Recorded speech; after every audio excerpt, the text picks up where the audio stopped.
저 고위험 임신이에요. 의사 선생님이 보호자가 꼭 있어야 한다 했어요. 제발 남편 좀 만나게 해주세요. 이렇게 갑자기 규율상 안 됩니다. 민간인은 들어갈 수 없습니다. 저 사람은 제 남편이고 우리 아이 아빠예요. 곁에 있어야 한다고요. 이봐요! 여기 면회소가 동네 사랑방입니까? 아이가 지금 나오려고 해요. 규칙보다 생명이 먼저 아닌가요? 임신했다고 특혜를 줘야 합니까? 멈춰라! 여기서 무슨 일이 일어나고 있는 건가? 무료로 할 수 있는 가장 큰 응원. 구독과 좋아요로 함께 해주세요. 지난 영상에서 따뜻한 댓글 달아주신 김은경님, 정말 감사합니다. 남겨주신 한마디 한마디가 정말 큰 힘이 되었답니다. 아가야, 제발. 조금만 더 기다려줘.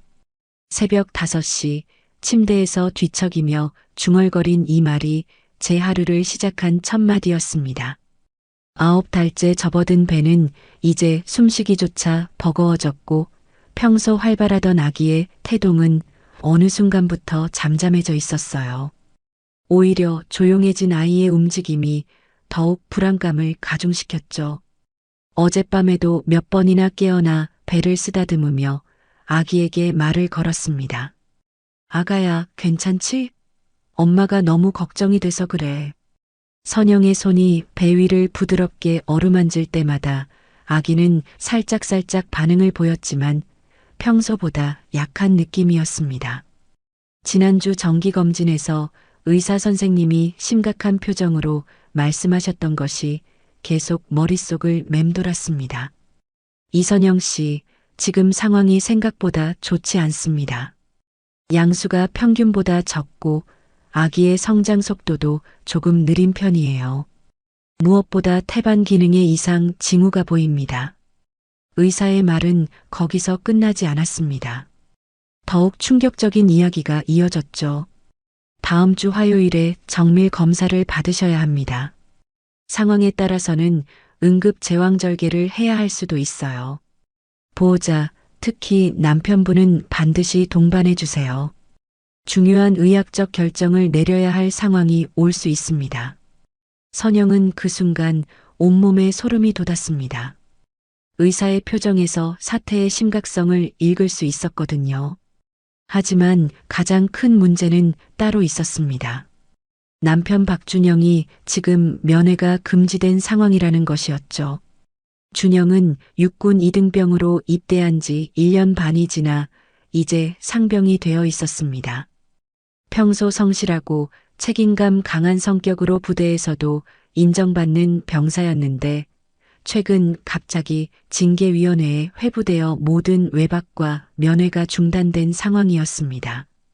선영은 아직도 그 이유를 정확히 알 수 없었습니다. 부대에서는 내무 관련 문제라고만 통보했을 뿐이었죠. 준영아, 도대체 무슨 일이 있었던 거야?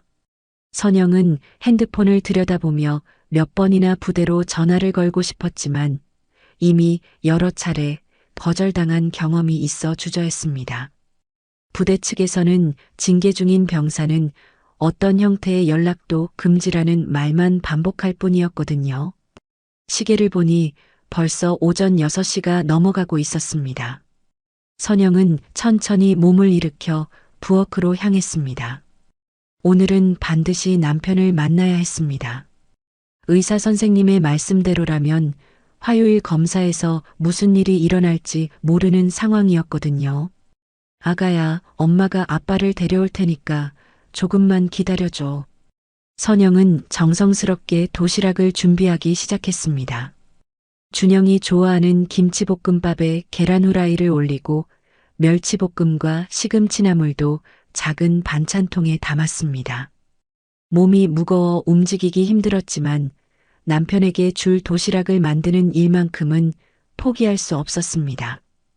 도시락을 싸면서도 선영의 마음은 복잡했습니다. 정말 오늘 준영을 만날 수 있을까요?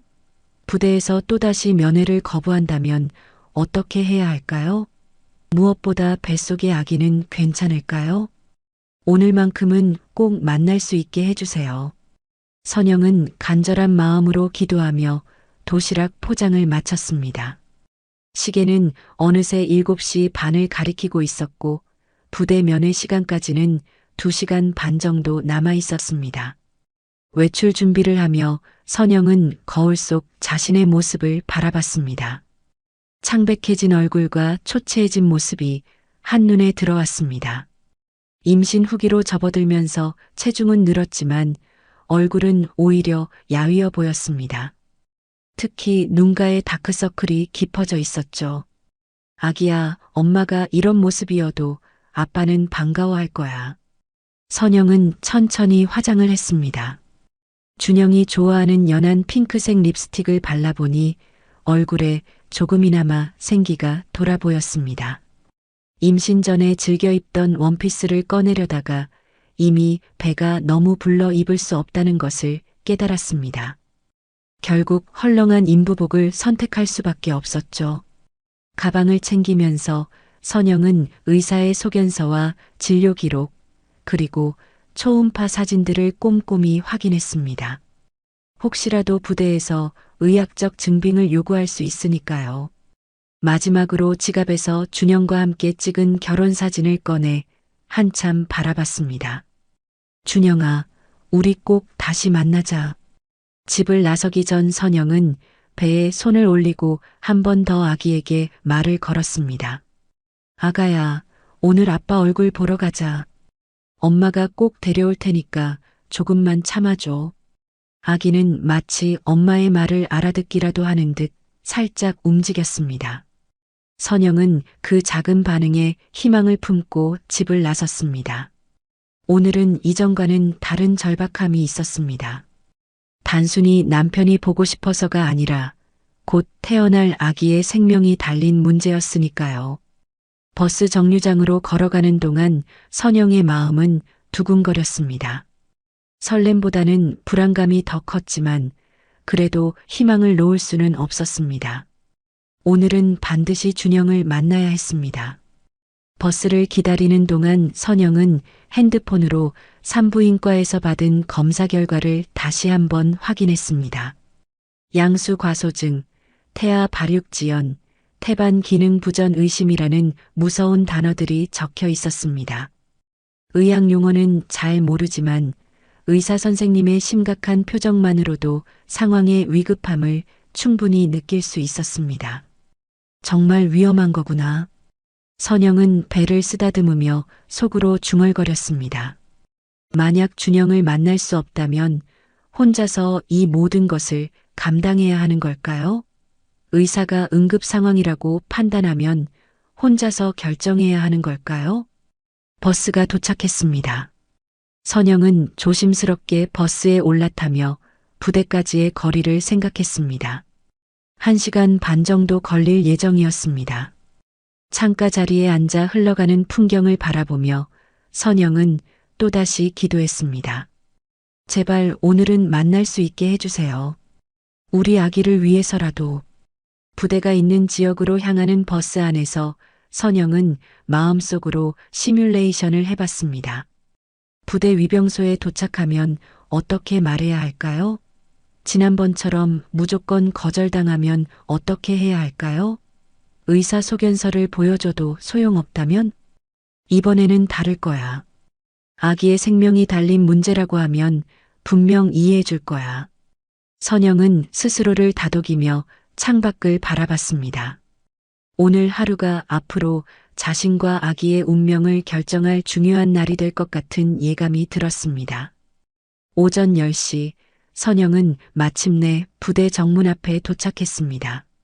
1시간 반 동안의 버스 여행은 생각보다 힘들었습니다. 임신 후기라 자주 화장실에 가고 싶었지만 참을 수밖에 없었고 배가 자꾸 뻐근해져서 몇 번이나 깜짝 놀랐거든요. 하지만 지금 그런 것들은 중요하지 않았습니다. 오직 준영을 만나는 것만이 중요했죠. 부대 정문은 여전히 위압적이었습니다. 높은 철조망과 엄중한 경계 초소, 그리고 무표정한 초병들의 모습이 선영을 주눅들게 만들었습니다. 손에 들고 있던 도시락 가방이 갑자기 무겁게 느껴졌죠. 용기를 내자, 선영아. 아기를 위해서 선영은 마음을 다잡고 위병소로 향했습니다.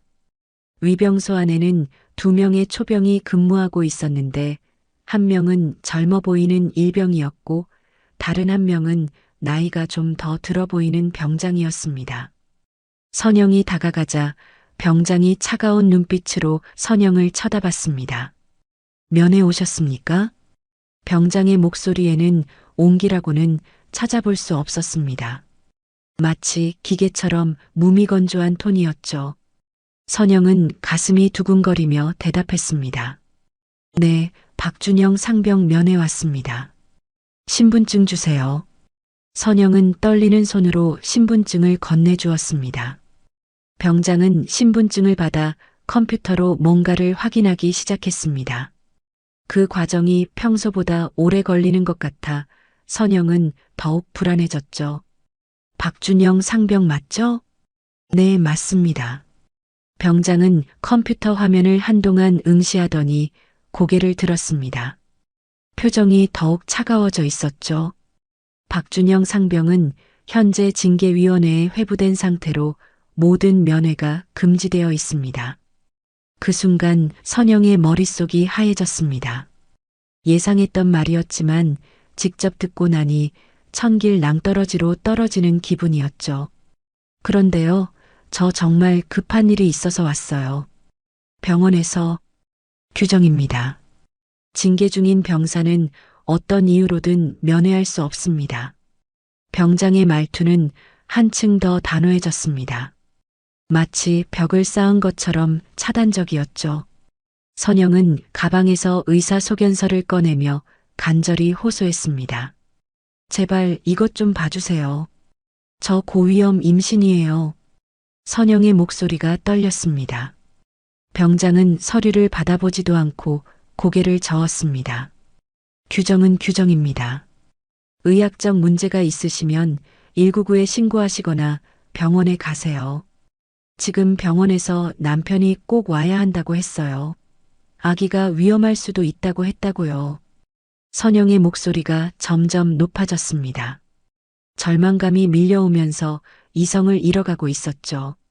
병장은 여전히 차가운 표정으로 고개를 저었습니다. 죄송하지만 규정을 바꿀 수는 없습니다. 돌아가세요. 제발요. 정말 제발이에요. 다른 때도 아니고 지금 정말 급해요.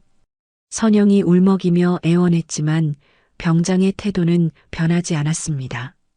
오히려 더욱 딱딱해져 갔죠. 부인, 여기서 소란 피우시면 안 됩니다. 조용히 돌아가세요. 소란이요? 지금 제가 소란 피우는 것처럼 보여요? 선영의 목소리에 분노가 섞여들기 시작했습니다. 옆에 있던 일병이 조금 미안한 듯한 표정을 지었지만 아무 말도 하지 않았습니다. 규정이 그렇게 중요해요?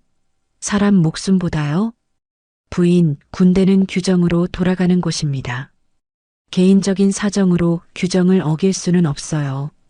병장의 말에 선영은 더 이상 참을 수 없었습니다. 핏기 없는 얼굴로 마지막 호소를 했죠.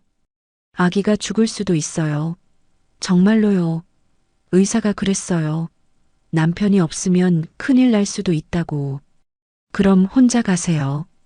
세상에 혼자 애 낳는 사람 얼마나 많은데요. 병장의 무신경한 대답에 선영은 절망했습니다. 이 사람들에게는 정말 아무것도 통하지 않는 것 같았거든요. 몇 분만이라도 안 돼요? 정말 몇 분만요. 얼굴만 보고 병원 이야기만 하고 올게요. 안 된다고 했잖아요. 몇 번을 말해야 알아들어요? 병장의 목소리가 짜증스럽게 변했습니다. 선영은 두 손으로 배를 감싸며 떨리는 목소리로 말했습니다. 제발이요. 정말 제발이에요. 우리 아기가 위험해요. 위험하면 빨리 병원 가세요. 여기서 뭐하고 있어요? 병장의 차가운 반응에 선영의 눈에서 눈물이 흘러내리기 시작했습니다. 이제 더 이상 할 말이 없었습니다. 하지만 포기할 수도 없었죠. 저 정말 간절해요. 이런 식으로 매달리는 것도 처음이에요. 제발 한 번만 봐주세요. 규정은 규정입니다. 더 이상 여기 있으면 불법 침입으로 신고하겠습니다. 병장의 위협적인 말에 선영은 온몸이 떨렸습니다. 설마 이런 상황에서도 이렇게 차갑게 대할 줄은 몰랐거든요. 신고요? 임신부한테 신고를 하겠다고요? 규정 위반자는 누구든 신고 대상입니다. 선영은 더 이상 버틸 수 없었습니다. 다리에 힘이 빠지면서 위병소 의자에 주저앉았죠.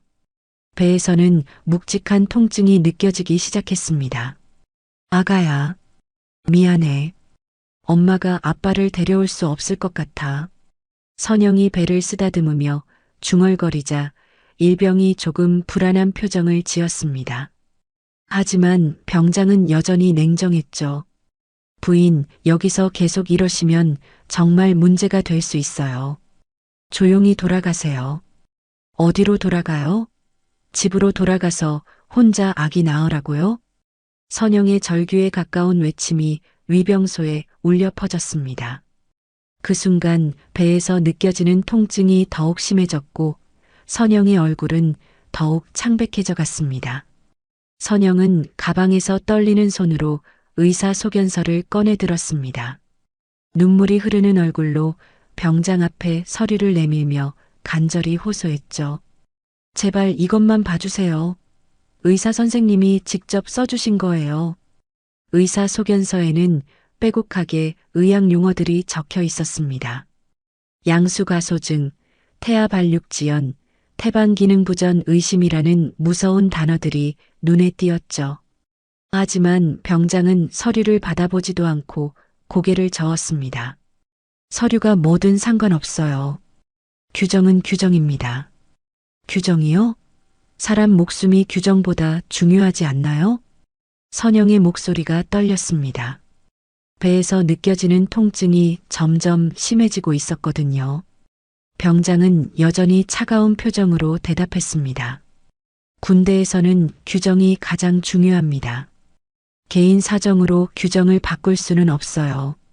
개인 사정이요? 지금 아기가 죽을 수도 있는 상황이 개인 사정이에요? 선영의 목소리가 점점 높아졌습니다. 옆에 있던 일병이 조금 미안한 듯한 표정을 지었지만 여전히 아무 말도 하지 않았죠. 부인, 목소리 좀 낮춰주세요. 여기가 어디라고 생각하세요? 어디든 상관없어요. 지금 제 아기가 위험하다고요. 선영이 소리치며 배를 움켜잡았습니다. 그 순간 배에서 예리한 통증이 느껴졌죠. 너무 놀라서 하는 소리가 저절로 나왔습니다. 괜찮으세요? 일병이 처음으로 입을 열었습니다. 하지만 병장이 날카로운 눈빛으로 일병을 쳐다보자 다시 입을 다물었죠. 괜찮지 않아요. 전혀 괜찮지 않다고요. 선영은 눈물범벅이 된 얼굴로 외쳤습니다. 의사소견서를 바닥에 떨어뜨리며 두 손으로 배를 감쌌죠. 지금 남편이 없으면 아기와 저 모두 위험할 수 있어요. 5분만이라도 얼굴을 보고 이야기하게 해주세요. 병원에 함께 가야 해요. 그럼 혼자 가세요. 세상에 혼자 애 낳는 사람이 얼마나 많은데 유난 떠세요? 병장의 무정한 대답에 선영은 더욱 절망했습니다. 이 사람들에게는 정말 아무것도 통하지 않는 것 같았거든요. 유난이요? 지금 제가 유난 떠는 것처럼 보여요? 정말로요? 그럼 뭐예요? 징계받은 병사 면회시켜달라고 떼 쓰는 거 아니에요? 떼를 써요? 아기 목숨이 걸린 문제인데 떼를 쓴다고요? 선영의 목소리에 분노와 절망이 뒤섞여 있었습니다. 병장은 더욱 짜증스러운 표정을 지었죠. 이게 다 규정입니다. 징계 중인 병사는 절대 면회 금지입니다. 위험하면 119를 부르세요. 119를 부르라고요? 지금 응급실에 가봤자 남편 없이는 아무것도 결정할 수 없어요. 의사가 그랬다고요. 선영이 흐느끼며 소리쳤습니다. 그때 배에서 또 다른 통증이 밀려왔죠. 이번에는 더욱 강했습니다. 아파요. 정말 아파요. 선영이 배를 부여잡으며 몸을 웅크렸습니다. 일병이 놀란 표정으로 일어서려고 했지만 병장이 손짓으로 막았죠. 연기하지 마세요. 그런 식으로 해서 면회시켜 달라는 거죠? 연기요? 지금 제가 연기하는 것처럼 보여요? 정말로요? 선영의 얼굴이 창백해졌습니다. 이마에 식은땀이 맺히기 시작했죠. 하지만 병장은 여전히 의심스러운 눈빛으로 선영을 바라봤습니다. 요즘 이런 식으로 민원 넣는 사람들 많아요. 징계받은 병사 가족들이 온갖 핑계 대면서 면회시켜 달라고 하거든요. 핑계요? 이게 핑계로 보여요? 선영이 의사소견서를 집어들며 병장 앞에 내밀었습니다. 하지만 병장은 여전히 받아보지 않았죠. 서류야 얼마든지 위조할 수 있어요. 요즘 가짜 진단서 만드는 거 어렵지 않잖아요. 위조요? 지금 제가 진단서를 위조했다고 의심하는 거예요? 선영의 목소리가 떨렸습니다. 믿을 수 없다는 표정으로 병장을 바라봤죠. 의심하는 게 아니라 확신할 수 없으니까 규정대로 하는 거예요. 그럼 확인해 보세요. 병원에 전화해서 확인해 보라고요. 그런 거 확인해 줄 의무 없어요. 여기가 뭐 하는 곳인 줄 아세요? 병장의 말에 선영은 더 이상 참을 수 없었습니다. 눈물이 하염없이 흘러내렸죠. 제발이에요. 정말 제발이라고요. 다른 건 몰라도 이것만은 도와주세요. 안 된다고 몇 번을 말해야 알아들어요? 징계 중인 병사는 면회 절대 불가능해요. 왜요? 왜 그렇게 융통성이 없어요? 사람이 이렇게 간절하게 부탁하는데. 융통성이요? 군대에 무슨 융통성이 있어요? 규정이 전부예요. 병장의 차가운 대답에 선영은 절망의 나락으로 떨어지는 기분이었습니다. 그때 배에서 또 다른 강한 통증이 밀려왔죠. 으악, 아파요. 정말 아파요. 선영이 바닥에 주저앉으며 비명을 질렀습니다. 배를 두 손으로 감싸며 몸을 떨었죠. 일병이 깜짝 놀라서 일어났습니다. 병장님, 이거 진짜 위험한 것 같은데요? 신경 쓰지 마. 연기하는 거야. 병장은 여전히 냉정했습니다. 하지만 선영의 상태는 점점 심각해 보였죠. 연기가 아니에요. 정말 아파요. 아기가 이상해요. 선영이 울부짖으며 배를 감쌌습니다. 그 순간 하얀 액체가 다리 사이로 흘러내리기 시작했죠. 양수가 터진 것 같았습니다. 이제 정말 큰일 났어요. 양수가 터졌어요. 선영의 절규가 위병소를 가득 메웠습니다. 일병이 당황해서 병장을 쳐다봤지만 병장은 여전히 의심스러운 눈빛을 거두지 않았습니다. 그것도 연기일 수 있어요. 요즘 가짜 양수까지 만들어서 오는 사람들이 있거든요. 선영은 더 이상 말할 힘도 없었습니다. 바닥에 주저앉은 채 배를 부여잡고 흐느끼기만 했죠. 선영의 상태는 점점 심각해져 갔습니다. 위병소 바닥에 주저앉은 채 배를 부여잡고 신음하는 모습이 너무나 처참했죠. 하지만 병장은 여전히 냉정한 표정을 유지하고 있었습니다. 그만 일어나세요. 여기서 계속 이러면 불법 침입으로 신고하겠어요. 불법 침입이요? 임신부가 남편 보러 온 게 불법 침입이에요? 선영이 떨리는 목소리로 반박했습니다. 얼굴은 창백해졌고 이마에는 식은땀이 송글송글 맺혀 있었죠. 규정 위반은 누구든 똑같습니다. 임신부라고 예외는 없어요. 예외가 없다고요? 사람이 죽어가는데 예외가 없어요? 선영의 목소리에 절망감이 가득했습니다. 그때 또 다른 강한 진통이 밀려왔죠. 으악, 아가야, 아가야. 선영이 비명을 지르며 배를 움켜잡았습니다. 너무 아파서 몸을 앞으로 웅크렸죠. 옆에 있던 일병이 깜짝 놀라며 다가섰습니다. 병장님, 이거 정말 위험한 것 같은데요? 혹시 정말 응급 상황 아닐까요? 신경 쓰지 마. 다 연기야. 이런 식으로 민원 넣는 사람들 많다니까. 병장은 여전히 의심의 눈초리를 거두지 않았습니다. 하지만 일병은 선영의 상태가 심상치 않다는 것을 느끼고 있었죠. 그래도 혹시 모르니까 의무병이라도 불러볼까요? 괜한 일 만들지 마. 저런 사람들 상대해 줄 시간 없어. 병장의 무정한 대답에 선영은 더욱 절망했습니다. 이런 상황에서도 도움을 받을 수 없다니 정말 막막했거든요. 제발이에요. 정말 제발이라고요. 지금 아기가 위험해요. 위험하면 빨리 병원 가세요. 여기서 뭐 하고 있어요? 병원에 혼자 가서 뭘 어떻게 해요? 의사가 남편이 꼭 와야 한다고 했다고요. 선영이 울부짖으며 호소했지만 병장은 꿈쩍도 하지 않았습니다. 그때 위병소 밖에서 지나가던 병사들이 소란을 듣고 몰려들기 시작했죠. 저기 임신부가 왜 저러고 있어? 면회 거절당한 것 같은데? 상태가 안 좋아 보이는데? 병사들이 웅성거리기 시작했습니다. 선영의 처참한 모습에 모두들 안타까워하는 눈빛이었죠. 하지만 아무도 나서서 도와주지는 못했습니다.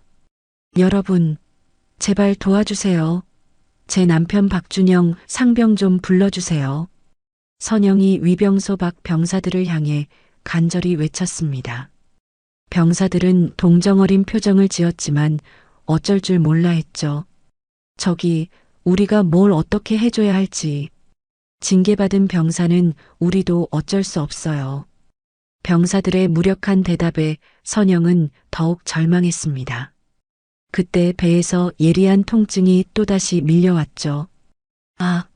아가야. 엄마가 미안해. 아빠를 데려오지 못해서 미안해. 선영이 바닥에 완전히 주저앉으며 절규했습니다. 배를 두 손으로 감싸며 몸을 떨었죠. 그 모습을 본 병사들의 표정이 더욱 어두워졌습니다. 이거 진짜 심각한 것 같은데? 의무병 불러야 되는 거 아니야? 간부님한테 보고해야 되는 거 아니야? 병사들이 수군거리자 한 명이 용기를 내어 위병소로 들어왔습니다. 병장님, 저 임신부 상태가 정말 위험해 보이는데요. 의무병이라도 불러주시죠. 너희들 뭐 하는 거야? 빨리 각자 할 일 해. 병장이 짜증스럽게 소리쳤습니다. 하지만 병사들은 쉽게 물러서지 않았죠. 그래도 사람이 저렇게 아픈데 그냥 둘 수는 없잖아요. 규정이 중요해. 사람 목숨이 중요해. 병사들의 목소리에도 분노가 섞여들기 시작했습니다. 선영의 참상을 보고 있을 수 없었거든요. 너희들 지금 뭐 하는 거야? 상급자한테 대드는 거야? 병장이 위협적으로 소리쳤지만 병사들은 물러서지 않았습니다. 그때 선영이 더욱 큰 소리로 절규했죠. 아가야, 아가야, 엄마가 아빠를 꼭 데려올게. 조금만 참아줘. 선영의 절규가 부대 전체에 울려 퍼지고 있을 때 마침 부대 내 긴급회의를 마치고 나오던 육군 이 장군이 있었습니다.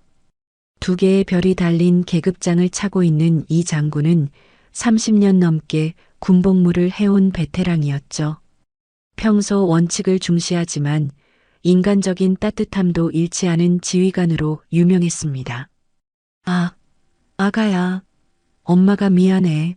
아빠를 데려오지 못해서 정말 미안해. 선영의 처절한 외침이 이 장군의 귀에 들어왔습니다. 장군은 걸음을 멈추고 소리가 나는 쪽을 바라봤죠. 위병소 앞에 임신부 한 명이 바닥에 주저앉아 절규하고 있었습니다. 저게 뭔 일이지? 이 장군은 즉시 위병소 쪽으로 향했습니다. 가까이 다가갈수록 상황이 심각하다는 것을 느낄 수 있었죠. 임신부의 얼굴은 창백했고 주변에 몰려든 병사들은 안타까워하면서도 어쩔 줄 몰라 하고 있었습니다. 아기가 위험해요. 병원에 가야 해요. 제발 남편 좀 불러주세요. 선영의 간절한 호소가 이 장군의 마음을 움직였습니다. 장군의 얼굴이 순식간에 굳어졌죠. 30년 군 생활을 하면서 이런 상황은 처음 보는 것이었습니다. 도대체 뭔 일인가? 이 장군이 위병소에 다가가자 병사들이 모두 경례를 했습니다. 병장도 깜짝 놀라며 급히 일어섰죠. 장군님, 죄송합니다. 지금 상황 설명해봐. 이 장군의 목소리는 차분했지만 위압감이 있었습니다. 병장이 떨리는 목소리로 대답했죠.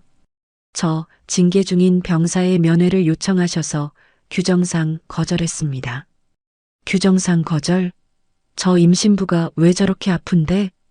이 장군이 선영을 내려다보며 물었습니다.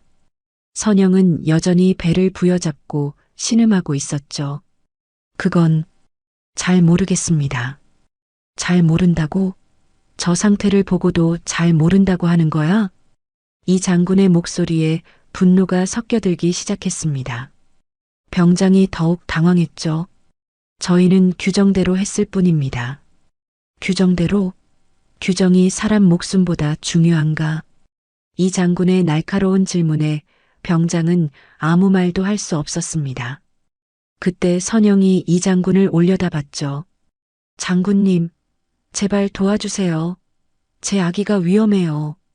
선영의 간절한 호소에 이 장군의 마음이 더욱 무거워졌습니다. 즉시 선영에게 다가가 무릎을 꿇고 상태를 확인했죠. 부인, 괜찮으세요? 지금 상황이 어떻게 된 건가요? 고위험 임신이에요. 의사가 남편이 꼭 와야 한다고 했는데 면회를 안 시켜줘요. 선영이 울먹이며 설명했습니다. 이 장군은 선영의 가방에서 흘러나온 의사 소견서를 집어들어 확인했죠. 양수가소증, 태아발육지연, 태반기능부전 의심, 의학 용어들을 읽어가던 이 장군의 표정이 더욱 심각해졌습니다. 이는 정말 위급한 상황이었거든요. 부인의 남편이 누구죠? 박준영 상병이에요. 징계받아서 면회가 안 된대요. 박준영 상병, 무슨 징계를 받았는데? 이 장군이 병장을 향해 물었습니다. 병장이 더듬거리며 대답했죠. 내무 관련 문제라고 들었습니다. 내무 관련? 구체적으로 뭔데? 저도 정확히는 모르겠습니다. 이 장군의 얼굴이 더욱 굳어졌습니다. 상황이 이상했거든요. 내무 관련 문제로 면회까지 금지시킬 정도의 중대한 징계라면 자신도 알고 있어야 하는데 전혀 들은 바가 없었습니다. 당직사관 불러와. 예. 병장이 급히 당직사관을 부르러 갔습니다. 잠시 후 대위 계급장을 단 당직사관이 뛰어왔죠. 장군님, 불러주셔서 감사합니다. 박준영 상병 징계 사유가 뭔가? 그건 당직사관이 말을 더듬었습니다. 뭔가 숨기는 것이 있어 보였죠. 빨리 말해. 내무 규정 위반이라고 들었습니다. 들었다고? 정확한 사유를 모른다는 말인가? 이 장군의 목소리가 더욱 차가워졌습니다. 뭔가 석연치 않은 부분이 많았거든요. 누가 징계를 결정했나? 그건 중대장님께서. 중대장이 단독으로 결정할 수 있는 수준인가?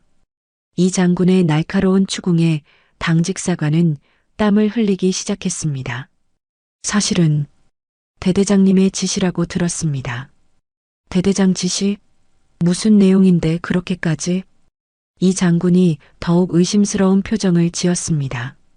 뭔가 숨겨진 이야기가 있는 것 같았거든요. 지금 즉시 박준영 상병을 데려와. 하지만 징계 중이라서. 내가 명령하는데 무슨 징계야. 당장 데려와. 이 장군의 호통에 당직사관이 깜짝 놀랐습니다. 하지만 여전히 주저하는 모습이었죠. 장군님, 그런데 상부에서 절대 면회 금지라고. 상부에서? 나보다 윗사람이 누가 있는데? 이 장군의 날카로운 질문에 당직사관은 아무 말도 할 수 없었습니다. 이상한 일이었거든요. 혹시 이 일에 다른 배경이 있는 건 아닌가? 이 장군이 의심스러운 눈빛으로 당직사관을 쳐다봤습니다. 당직사관의 얼굴이 더욱 창백해졌죠. 그런 건 아닙니다. 그럼 왜 이렇게 당황하는 거야? 저희는 그냥 지시받은 대로 했을 뿐입니다. 당직사관이 변명했지만 이 장군의 의심은 더욱 깊어져만 갔습니다.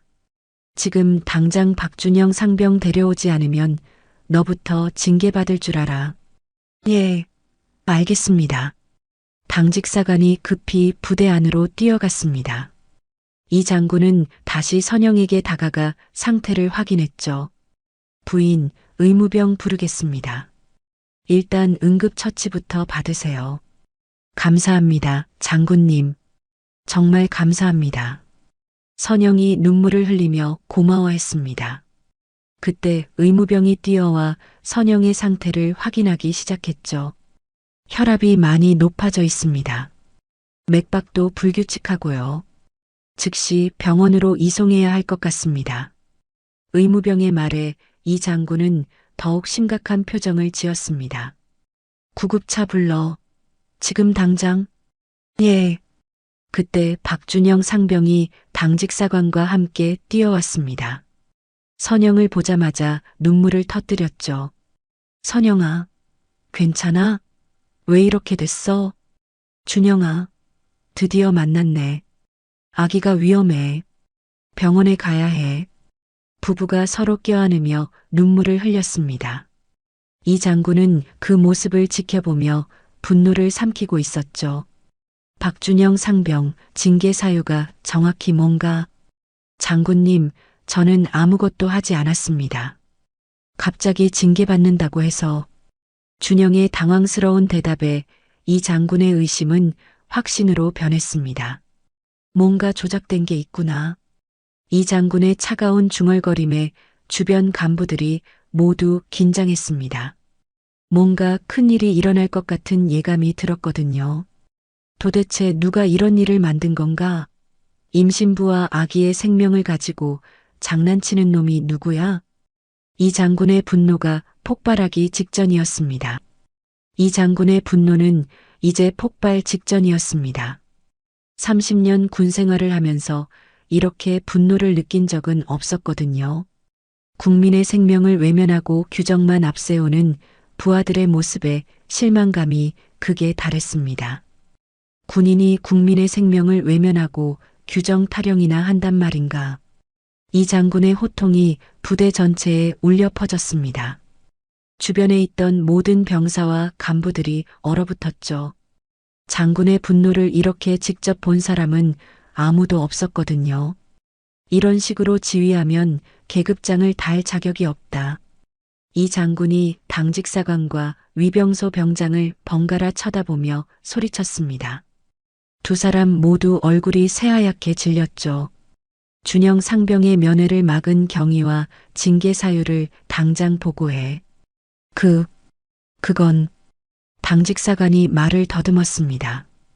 이 장군의 위압감에 완전히 눌려버린 것 같았죠. 말 못하겠어? 그럼 대대장 불러와. 예, 지금 즉시 연락드리겠습니다. 당직사관이 급히 무전기를 집어들었습니다. 잠시 후 김중령 계급장을 단 대대장이 허겁지겁 뛰어왔죠. 장군님, 무슨 일이십니까? 무슨 일이냐고? 저 임신부 봐.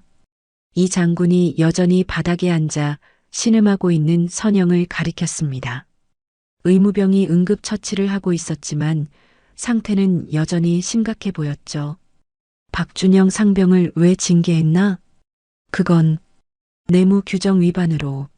내무 규정 위반? 구체적으로 뭔데? 이 장군의 날카로운 추궁에 대대장도 당황하기 시작했습니다.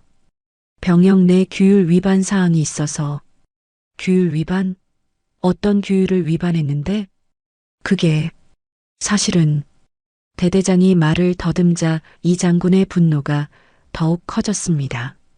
사실은 뭐야? 똑바로 말해. 연대장님의 지시가 있었습니다. 연대장 지시? 박 대령이 왜? 이 장군이 의아한 표정을 지었습니다. 박 연대장과는 오랜 동료 사이였는데 이런 일에 대해서는 들은 바가 없었거든요. 그건 저도 정확한 사유를 모르겠습니다. 모른다고? 부하를 징계시키면서 사유를 모른다고?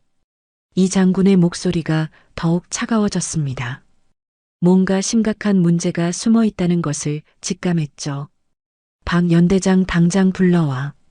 예, 지금 연락드리겠습니다. 대대장이 급히 전화를 걸었습니다. 하지만 연대장은 외출 중이라며 즉시 올 수 없다는 답변만 돌아왔죠. 외출 중이라고? 이런 급박한 상황에 이 장군이 더욱 의심스러운 표정을 지었습니다. 그때 선영이 다시 한번 크게 신음했죠. 으악, 아가야, 아가야. 구급차는 언제 와? 이 장군이 의무병에게 소리쳤습니다. 지금 오고 있습니다. 5분 정도 더 걸릴 것 같습니다. 5분? 5분이면 늦을 수도 있어. 이 장군이 준영을 쳐다봤습니다. 준영 상병, 부인을 내 차로 병원에 데려가자. 정말요? 감사합니다, 장군님. 준영이 눈물을 흘리며 고마워했습니다. 하지만 대대장이 조심스럽게 말을 꺼냈죠. 장군님, 그런데 준영 상병은 징계 중이라서 외출이. 징계 중이면 어때? 사람 목숨이 더 중요해. 이 장군이 대대장을 노려보며 소리쳤습니다. 하지만 규정상. 또 규정이야? 규정이 사람 목숨보다 중요하다는 거야? 이 장군의 분노가 절정에 달했습니다. 주변 간부들이 모두 움츠러들었죠. 당신들이 군인이야? 국민을 지켜야 할 군인이 국민의 생명을 외면하고 규정만 외치고 있어? 죄송합니다, 장군님. 간부들이 일제히 고개를 숙였습니다. 하지만 이 장군의 분노는 가라앉지 않았죠. 죄송하다고? 죄송하다고 해서 될 일이야? 그때 또 다른 간부가 뛰어왔습니다. 참모장이었죠. 장군님, 무슨 일이십니까? 참모장도 이 일 알고 있었어? 무슨 일 말씀이신지. 박준영 상병 징계 말이야. 아, 그 일은 연대장님이 직접 처리하신다고 해서. 참모장의 말에 이 장군은 더욱 의심스러워했습니다. 연대장이 직접? 상병 하나 징계하는데 연대장이 직접 나선다고? 그게 특별한 사유가 있다고 하셔서. 특별한 사유? 뭔데?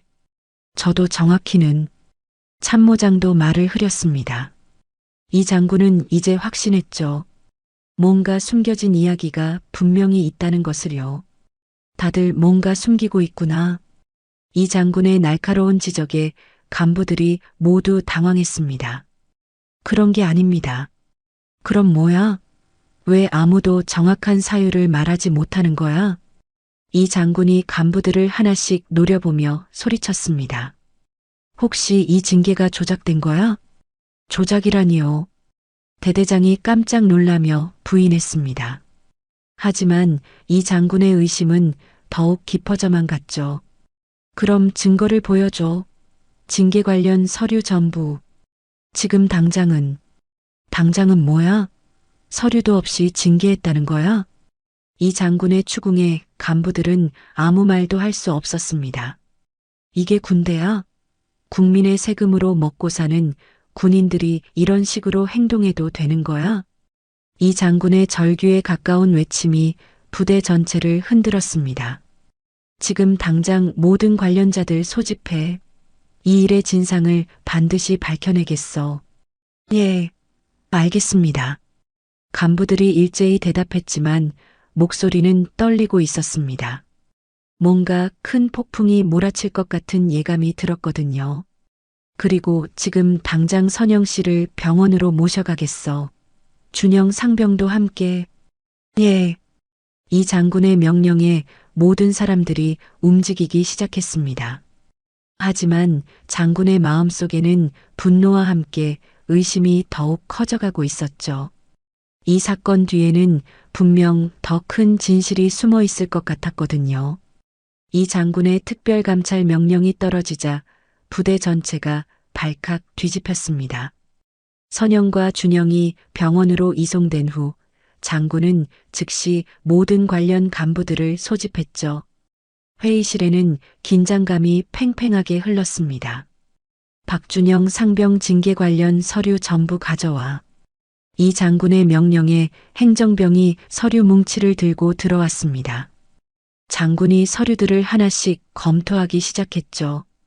그런데 살펴볼수록 이상한 점들이 발견되기 시작했습니다. 이게 뭐야? 징계 사유가 구체적이지 않네?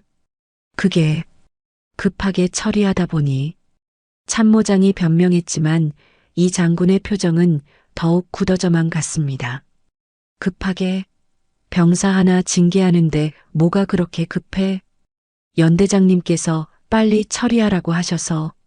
박 연대장이? 왜? 이 장군이 의심스러운 눈빛으로 참모장을 쳐다봤습니다. 참모장은 식은땀을 흘리며 대답했죠. 그건 저도 정확한 이유는 모른다는 말 그만해. 다들 뭔가 숨기고 있어. 이 장군이 책상을 탁 치며 소리쳤습니다. 그때 당직사관이 떨리는 목소리로 입을 열었죠. 장군님, 사실은 말씀드릴 게 있습니다. 뭔데? 박준영 상병이 연대장님의 개인적인 일에 대해 알고 있는 것 같습니다. 이 장군의 눈빛이 날카로워졌습니다.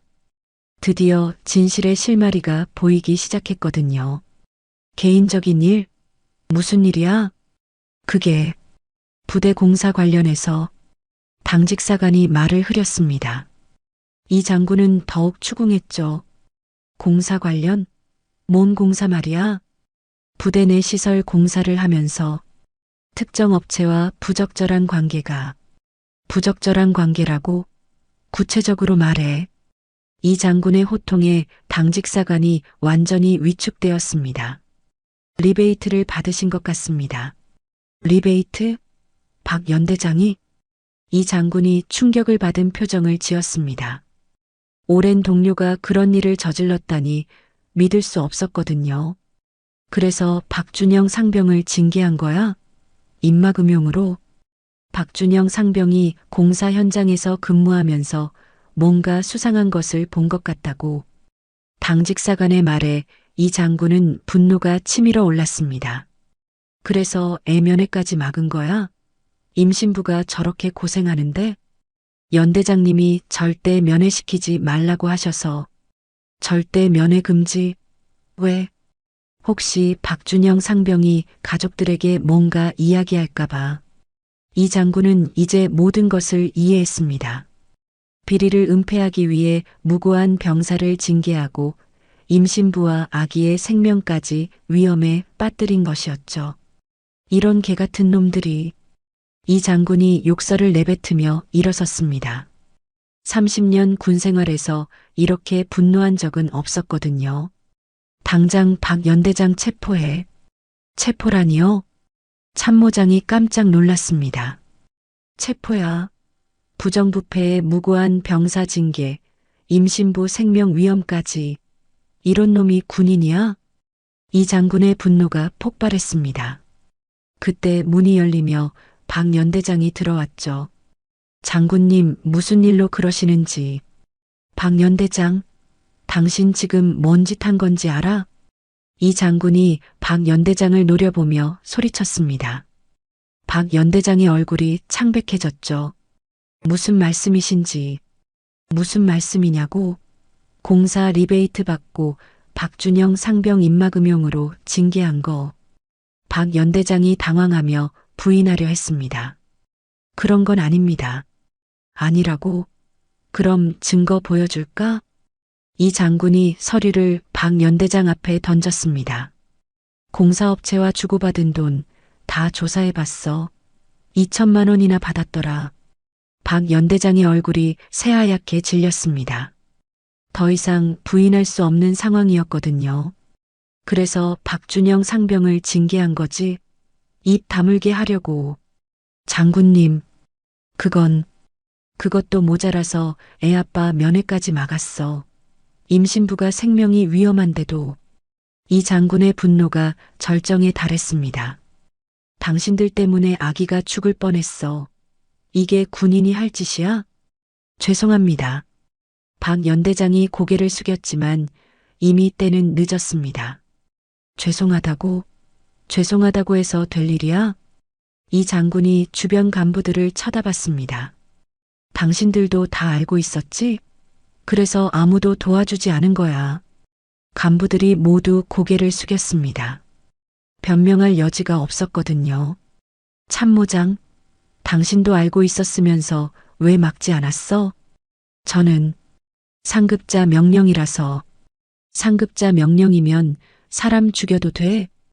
이 장군의 일갈에 참모장도 아무 말 못했습니다. 대대장, 당신은 어떻고? 저도 연대장님 지시라서. 지시라고? 잘못된 지시인 줄 몰랐어? 모든 간부들이 할 말을 잃었습니다. 이런 놈들이 군인이라고 계급장 달고 있어? 이 장군이 분노하며 외쳤습니다. 당장 계급장 다 떼. 장군님. 간부들이 놀라며 항의했지만 이 장군은 단호했습니다. 떼라고 했어.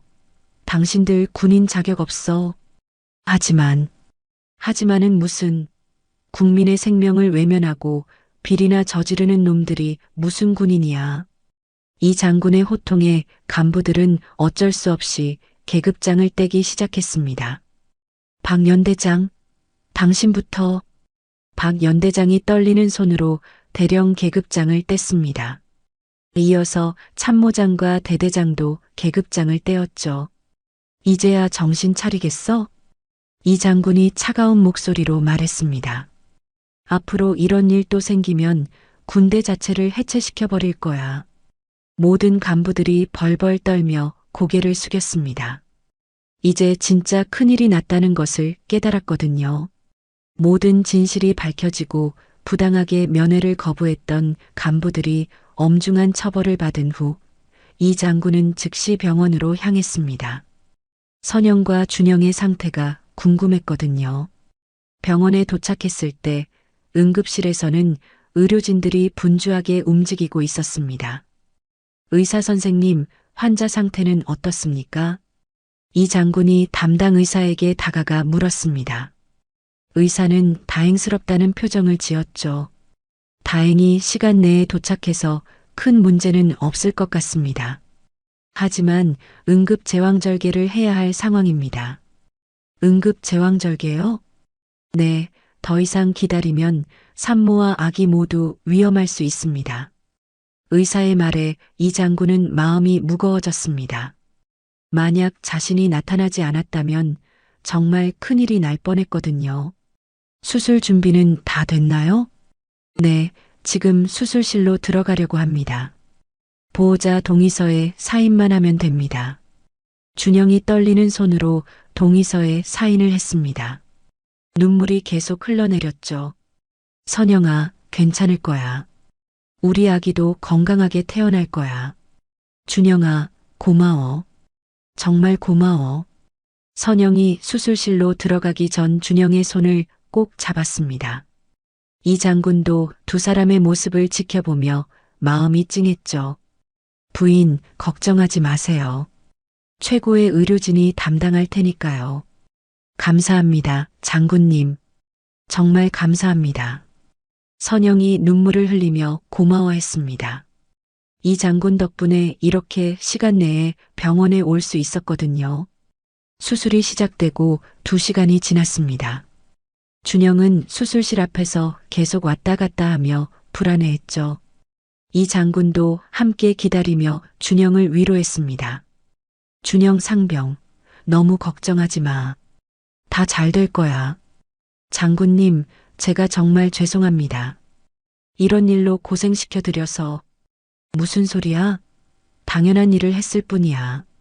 그때 수술실 문이 열리고 의사가 나왔습니다. 얼굴에 미소를 띠고 있었죠. 축하합니다. 건강한 아들을 낳으셨습니다. 정말요? 아기가 괜찮아요? 준영이 기쁨에 겨워 울면서 물었습니다. 네, 아기도 산모도 모두 건강합니다. 조금 일찍 태어났지만 체중도 정상 범위고요. 정말 감사합니다. 준영이 의사에게 깊이 고개를 숙였습니다. 이 장군도 안도의 한숨을 쉬었죠. 장군님, 정말 감사합니다. 장군님 덕분에 우리 아기가 살았어요. 준영이 이 장군에게 무릎을 꿇으며 절을 했습니다. 이 장군은 준영을 일으켜 세우며 말했죠. 일어나. 당연한 일을 했을 뿐이야. 당연한 일이 아닙니다. 장군님이 아니었다면 우리 아기는. 준영이 말을 잇지 못하고 울었습니다. 정말 아찔한 순간이었거든요. 잠시 후 선영이 회복실로 옮겨졌습니다. 아직 마취에서 완전히 깨지 않았지만 상태는 안정적이었죠. 신생아실에서는 갓 태어난 아기가 건강하게 울고 있었습니다. 우리 아들이야. 정말 우리 아들이야. 준영이 신생아실 유리창 너머로 아기를 보며 감격했습니다. 이 장군도 함께 아기를 보며 미소를 지었죠. 참 예쁘게 생겼네. 아빠를 닮았어. 정말요? 장군님이 보시기에도 그래요? 그럼 눈썹이 똑같아. 2시간 후 선영이 완전히 깨어났습니다. 첫마디가 아기 걱정이었죠. 아기는 괜찮아요? 우리 아기 어디 있어요? 괜찮아, 선영아. 아기 완전히 건강해. 준영이 선영의 손을 잡으며 안심시켰습니다. 정말요? 정말 괜찮아요? 그럼 지금 신생아실에서 잘 자고 있어. 선영이 눈물을 흘리며 안도했습니다. 그때 이 장군이 병실로 들어왔죠. 부인, 기분이 어떠세요? 장군님, 정말 감사합니다. 장군님 덕분에 우리 아기가 살았어요. 선영이 눈물범벅이 된 얼굴로 고마워했습니다. 다행히 잘 됐네요. 앞으로는 이런 일 없을 거예요. 그런데 준영이는 괜찮은 거죠? 징계 같은 건? 선영이 걱정스럽게 물었습니다. 이 장군이 미소를 지으며 대답했죠. 걱정 마세요. 준영 상병은 무죄입니다. 오히려 진실을 밝혀낸 공로자예요. 정말요? 그럼요. 앞으로는 아무 걱정 없이 행복하게 사세요. 며칠 후 선영과 아기가 퇴원하는 날, 이 장군이 직접 마중을 나왔습니다. 손에는 아기 선물을 들고 있었죠. 장군님, 이런 것까지 준비해 주시다니. 내 첫 손자 같은 존재인데 당연하죠. 이 장군이 따뜻하게 웃으며 말했습니다. 장군님, 정말 어떻게 감사를 표현해야 할지 모르겠어요. 선영이 또다시 눈물을 흘렸습니다. 감사는 무슨, 이 아기가 건강하게 자라는 게 최고의 감사죠. 그때 준영이 조심스럽게 입을 열었습니다. 장군님, 아기 이름을 지어주실 수 있을까요? 내가? 네, 장군님이 우리 생명의 은인이시니까 이름도 지어주셨으면 해서요.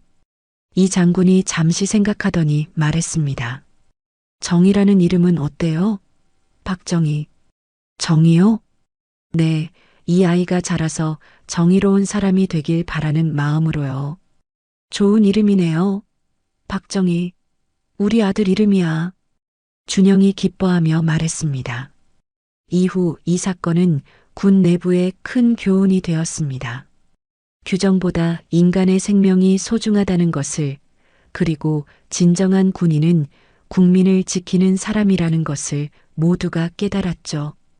박정희는 건강하게 자라났고 준영과 선영은 행복한 가정을 꾸렸습니다.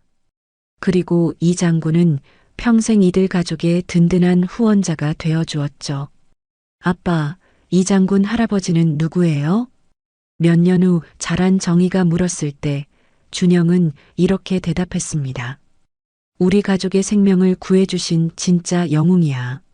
모두의 축복 속에서 새로운 생명이 평화롭게 자라고 있었습니다. 오늘 이야기 어떠셨나요? 여러분, 군대의 규율과 인간의 생명, 어느 것이 먼저일까요? 정문 앞에서 무릎 꿇고 오열하는 임산부를 외면하는 것이 과연 옳았을까요? 규칙은 지켜야 한다는 말 뒤에 가려진 것은 혹시 우리가 잊고 있던 사람의 마음은 아니었을까요? 사단장이 직접 나서 임산부를 에스코트한 순간 군대는 단순한 조직이 아니라 사람을 지키는 울타리임을 보여주었습니다. 군복을 입었다는 이유로 가족의 곁에 있을 권리마저 빼앗길 수는 없는 법이죠. 가족을 지키려는 절규 앞에서 별들이 몰려든 것은 단순한 장면이 아니라 우리 사회가 잊지 말아야 할 가치였습니다. 여러분이라면 어떻게 하셨을까요? 규율을 선택하시겠습니까? 아니면 사랑과 생명을 선택하시겠습니까? 정말 지켜야 할 것은 무엇인지 오늘의 이야기가 다시 한번 묻고 있습니다. 인생은 옆집 사연이었습니다. 감사합니다. 담배는 흡연장에서 피워야죠. 뭐야? 아줌마가 우리한테 간섭해? 우리가 누군 줄은 알아? 알지? 그래서 기다린 거야, 단 3분만. 하하! 미쳤구만! 아줌마가 뭘 할 수 있는데? 곧 알게 될 거야. 연기는 잠시지만 진실은 오래 가거든. 그리고 잠시 후 VIP 라운지는 단숨에 뒤집혔습니다. 과연 이 여인은 누구일까요? 그리고 왜 기다린 걸까요? 무료로 할 수 있는 가장 큰 응원. 구독과 좋아요로 함께 해주세요. 지난 영상에서 따뜻한 댓글 달아주신 강정금님, 정말 감사합니다. 남겨주신 한마디 한마디가 정말 큰 힘이 되었답니다. 3분 후에 사람이 죽습니다. 윤소정이 휴대폰 너머로 속삭인 순간 강원도 온천 리조트의 고급 사우나 라운지 전체가 순간 조용해졌습니다. 마치 그녀의 말을 들은 것처럼 말이죠. 하지만 실제로는 아무도 듣지 못했습니다. 평범한 여성이 혼자 중얼거리는 소리 따위는 누구도 신경 쓰지 않았거든요. 그런데 과연 소정이 말한 그 사람은 누구였을까요? 해발 800m 고지에 자리 잡은 이 온천 리조트는 평소에도 수상한 일들이 많았습니다. 지역 유지들과 권력자들이 은밀한 거래를 하는 장소로 악명 높았죠. 특히 고급 사우나동은 일반인들이 접근하기 어려운 구조로 설계되어 있었습니다. 미로 같은 복도와 숨겨진 방들, 그리고 곳곳에 설치된 폐쇄회로 텔레비전들이 마치 요새 같은 느낌을 주었어요. 소정은 요양보호사 유니폼 위에 얇은 베이지색 카디건을 걸친 채 라운지 한켠에 앉아 있었습니다. 겉보기에는 평범한 할머니였죠. 하지만 그녀의 눈빛은 달랐습니다. 30년 전 헌병 수사관 시절 적을 노려보던 바로 그 시선이었어요. 날카롭고 차갑지만 동시에 모든 것을 꿰뚫어보는 듯한 눈빛이었습니다. 그런데 요양보호사인 소정이 왜 이런 위험한 곳에 혼자 앉아 있었을까요? 어르신, 커피 좀 더 드릴까요? 20대 초반으로 보이는 젊은 여직원이 조심스럽게 다가왔습니다. 하지만 소정은 고개를 저었어요. 괜찮다. 지금은 커피보다 더 중요한 게 있으니까. 직원은 고개를 끄덕이며 물러났지만 소정의 표정이 평소와 다르다는 것을 느꼈습니다. 소정은 손목시계를 확인했습니다. 오후 3시 37분. 낡은 군용시계였지만 여전히 정확하게 작동하고 있었어요. 2분 30초 남았네. 시계 초침이 또각또각 소리를 내며 돌아가는 것이 마치 카운트다운처럼 들렸습니다. 도대체 무엇의 카운트다운이었을까요? 옆 테이블에는 문신투성이 남자 5명이 담배를 피우며 큰 소리로 떠들고 있었습니다. 이들의 팔과 목에는 용, 호랑이, 십자가 등 각종 문신들이 새겨져 있었어요. 20대 후반에서 30대 초반으로 보이는 이들은 명백히 조직폭력배였습니다. 금연구역이라는 표지판이 라운지 곳곳에 붙어 있었지만 그들에게는 완전히 무시당하고 있었죠. 다른 손님들은 모두 불편한 표정을 지으며 자리를 피하거나 멀찌감치 떨어져 앉아 있었습니다. 직원들도 마찬가지였어요. 이들에게 말을 거는 사람은 아무도 없었습니다. 하지만 소정이 주목한 건 그들의 대화였습니다. 30년간 수사관으로 단련된 청력으로 모든 대화를 놓치지 않고 들을 수 있었거든요. 야, 그 군인 계집애 아직도 입 안 열어. 가장 나이가 많아 보이는 남자가 짜증스럽게 물었습니다. 형님, 좀 더 세게 해야 하는 거 아니에요? 다른 남자가 담배 연기를 내뿜으며 대답했어요. 시청장 사위님이 저녁까지만 기다리라고 했으니까 조금만 더 참자. 그런데 그들이 말하는 군인 계집애는 과연 누구였을까요? 소정의 주먹이 조용히 말렸습니다. 정다은, 26세의 젊은 하사가 지금 이 순간에도 어딘가에서 고통받고 있다는 뜻이었어요. 그녀는 군 내부의 납품 비리를 폭로하려다가 이들에게 붙잡힌 것이었습니다. 사실 소정이 여기 온 건 우연이 아니었습니다. 손녀 민지로부터 후배가 위험에 빠졌다는 연락을 받은 순간부터 소정은 모든 것을 계획했어요. 3일 전부터 이 리조트의 구조를 파악하고 직원들의 근무 시간을 조사했습니다. 요양보호사로 이 리조트에 임시 취업한 것도 오늘 이 시간에 라운지에 앉아 있는 것도 모두 계획의 일부였죠. 할머니가 뭘 할 수 있겠어요? 민지는 처음에 그렇게 말했습니다. 하지만 소정은 웃으며 답했죠. 손녀야, 할머니를 너무 얕봐선 안 돼. 할머니도 젊을 때가 있었단다. 과연 소정의 젊은 시절에는 어떤 일이 있었던 걸까요? 소정은 가방에서 작은 검은색 수첩을 꺼냈습니다. 겉보기에는 평범한 메모장이었지만 안쪽에는 이상한 기호들과 시간들이 빼곡히 적혀 있었어요. 마치 군사작전 계획서 같았습니다. 1540 내부 카메라 차단 확실함. 1545 목표물 이동 시작. 1550에서 1차 접촉. 1600 변수 발생 예상. 1615에서 2차 돌입. 1630 최종 해결. 30년 만에 다시 써보는군. 소정은 볼펜을 돌리며 미소 지었습니다. 그 미소는 섬뜩할 정도로 차갑고 정확했어요. 마치 사냥꾼이 먹잇감을 발견했을 때의 표정 같았습니다. 도대체 소정은 30년 전에 무슨 일을 했던 걸까요? 바로 그때 라운지 천장의 폐쇄회로 텔레비전 카메라 하나가 희미하게 깜빡이기 시작했습니다. 빨간 불이 켜졌다 꺼졌다를 반복하고 있었어요. 아무도 눈치채지 못했지만 소정만은 정확히 알아봤죠. 그녀는 입꼬리를 살짝 올렸습니다. 시작됐네. 문신남들 중 가장 덩치가 큰 남자가 갑자기 휴대폰을 봤더니 자리에서 벌떡 일어섰습니다. 키가 190cm는 좋게 돼 보이는 거 아니었어요. 형님들, 위에서 연락 왔어요. 그 계집애가 뭔가 이상한 소리를 한다고. 뭔 소리? 자기를 찾는 사람이 있다고 오늘 여기 온다고 그러네요. 누가? 경찰? 아니에요. 할머니래요. 다른 남자들이 킥킥 웃기 시작했습니다. 할머니? 뭔 할머니? 모르겠어요. 하지만 그 계집애가 자꾸 시간을 물어본다고 하네요. 지금 몇 시냐고 계속. 미쳤나? 할머니가 우리한테 뭘 한다고? 그런데 정다은이 말한 그 할머니가 혹시 바로 소정이었을까요? 소정은 커피잔을 입에 댔습니다. 뜨거운 커피가 목을 타고 내려가면서 온몸의 세포들이 하나씩 깨어나는 것을 느꼈어요. 마치 잠들어 있던 야수가 눈을 뜨는 것처럼 말이죠. 혈관 속으로 아드레날린이 천천히 퍼지기 시작했습니다. 소정의 시계가 정확히 15시 40분을 가리켰습니다.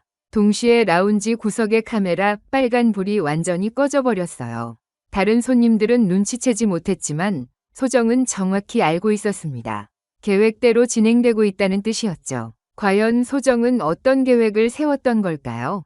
할머니, 이제 시작해볼까? 소정은 자신에게 속삭이며 천천히 자리에서 일어섰습니다. 68세 노인의 몸이었지만 움직임 하나하나에서 위험한 기운이 흘러나왔어요. 마치 오랫동안 숨어있던 예리한 검이 마침내 칼집에서 빠져나오는 순간처럼 말입니다. 문신남들은 아직 소정을 평범한 할머니로만 보고 있었습니다. 하지만 그것이야말로 소정이 노린 것이었죠. 상대방이 자신을 과소평가하게 만드는 것. 그것이 바로 소정의 첫 번째 무기였어요. 그런데 소정의 진짜 무기는 과연 무엇이었을까요? 68세의 노인이 조폭 5명을 어떻게 상대할 수 있었을까요? 소정은 문신남들의 테이블을 향해 한 걸음씩 다가가기 시작했습니다. 그녀의 발걸음은 느렸지만 묘하게 위협적이었어요. 담배 좀 꺼주세요. 소정의 목소리는 낮았지만 단단했습니다. 라운지 전체의 소음이 순간 멈췄어요. 68세 할머니가 조폭들에게 금연을 요구하는 상황은 누가 봐도 위험해 보였거든요. 다른 손님들은 숨을 죽이며 이 광경을 지켜봤습니다. 뭐라고? 가장 앞에 앉은 용문신 남자가 담배를 입에 물고 비웃었습니다. 할매가 지금 우리한테 뭐라고 한 거야? 소정은 미동도 하지 않았습니다. 흡연장은 따로 있어요. 여기는 금연구역입니다. 이 미친 할매가 190cm 거구가 벌떡 일어서며 소리쳤습니다. 겁대가리 없이 살았네. 우리가 누군지 알긴 해. 라운지의 공기는 담배 연기보다도 무시로 더 탁해졌습니다. 직원들은 겁에 질린 눈으로 상황을 지켜보고만 있었고 손님들은 하나둘 자리를 떠나기 시작했어요. 매니저조차 멀찍이 서서 전화를 걸고 있었습니다. 그런데 소정은 자리를 지켰습니다. 오히려 여유롭게 커피잔을 들어 한 모금 마셨어요. 흡연장은 1층 로비 옆에 있습니다. 거기서 피우시면 됩니다. 이 할매 진짜 죽고 싶나 봐.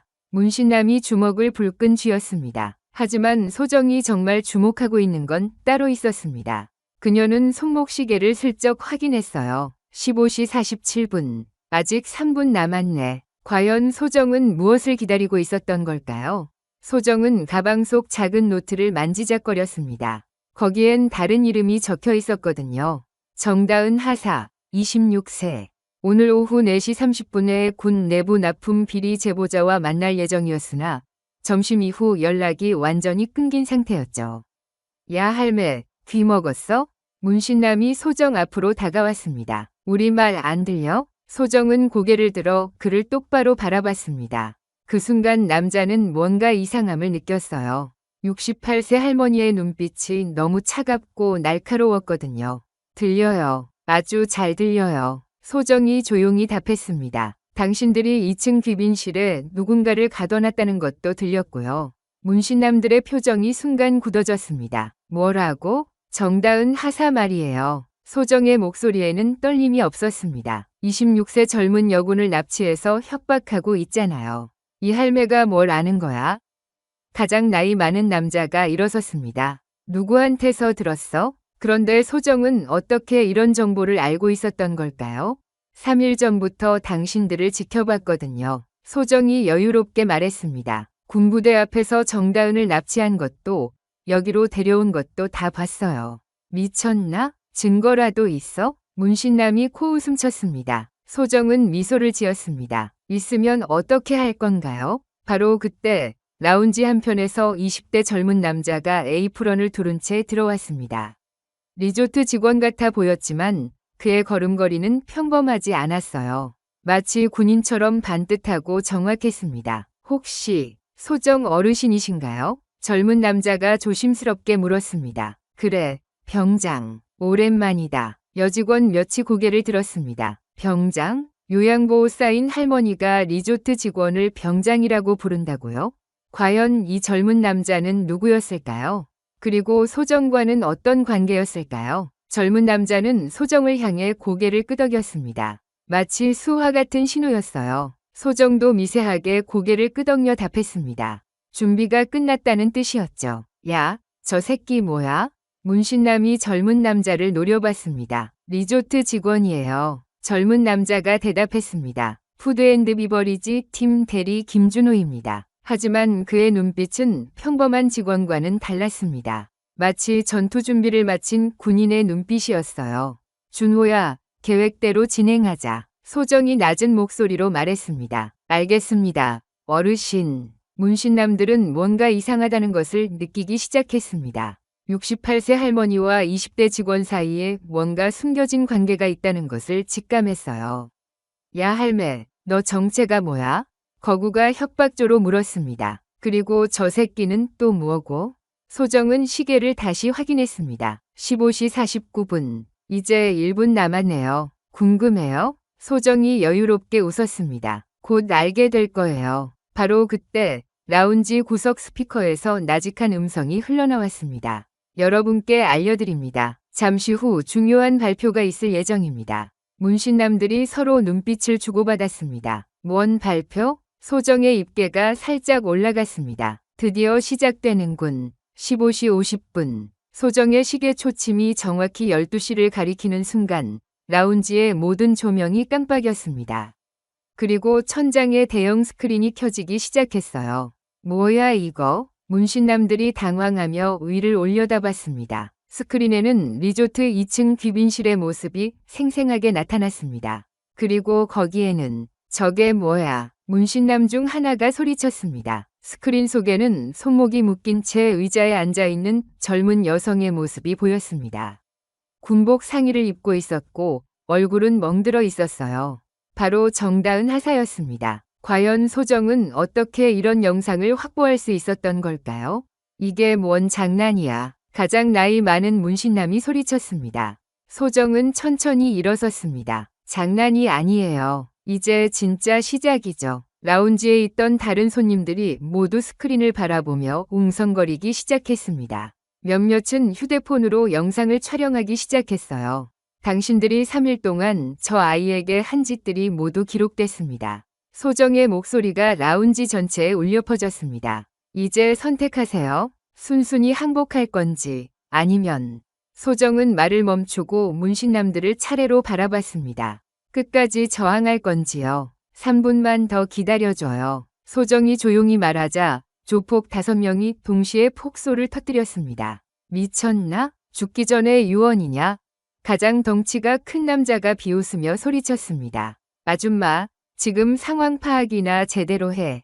하지만 소정의 표정은 여전히 침착했습니다. 마치 모든 것이 계획대로 진행되고 있다는 듯이 말이죠. 조폭 5명이 소정을 감싸듯 원을 만들기 시작했습니다. 완전히 포위된 상황이었어요. 라운지에 남아있던 다른 손님들은 모두 겁에 질려 구석으로 몰려들었고 직원들도 어쩔 줄 몰라 하며 서 있었습니다. 야, 아줌마, 지금 장난치는 거야? 용문신을 한 남자가 소정 앞으로 바짝 다가왔습니다. 우리가 누군지 진짜 몰라? 리조트 매니저가 상황을 수습하려고 조심스럽게 다가왔습니다. 하지만 문신남 중 하나가 손짓을 하자 매니저는 그 자리에서 멈춰 섰어요. 완전히 겁에 질린 표정이었습니다. 과연 이 조폭들의 정체는 무엇이었을까요? 매니저조차 함부로 건드리지 못하는 이유가 있었을까요? 라운지 전체에 무겁고 위험한 정적이 흘렀습니다. 시계 초침 소리만이 또각또각 울려 퍼지고 있었어요. 바로 그때 라운지 구석에 설치된 폐쇄회로 텔레비전에 빨간 불이 깜빡이기 시작했습니다. 그러더니 완전히 꺼져버렸어요. 젊은 여직원이 작게 속삭였습니다. 카메라 고장인가요? 다른 직원들도 웅성거리기 시작했습니다. 왜 갑자기? 아까까지 잘 됐는데? 전체 시스템에 문제가 생긴 건가? 하지만 소정만은 전혀 놀라지 않았습니다. 오히려 만족스러운 표정으로 커피잔을 천천히 내려놓았어요. 시간 맞춰 끊었네. 소정이 속으로만 중얼거렸습니다. 열어둔 우회 채널로는 들어오겠지. 과연 소정은 무슨 말을 하고 있었던 걸까요? 우회 채널이라니 도대체 무엇을 준비해둔 걸까요? 소정의 손끝이 미세하게 떨렸습니다. 하지만 그것은 두려움 때문이 아니었어요. 오히려 기대감과 긴장감이 뒤섞인 떨림이었습니다. 다은아, 버텨. 아주 조금만 더. 소정은 마음속으로 정다은에게 말을 건넸습니다.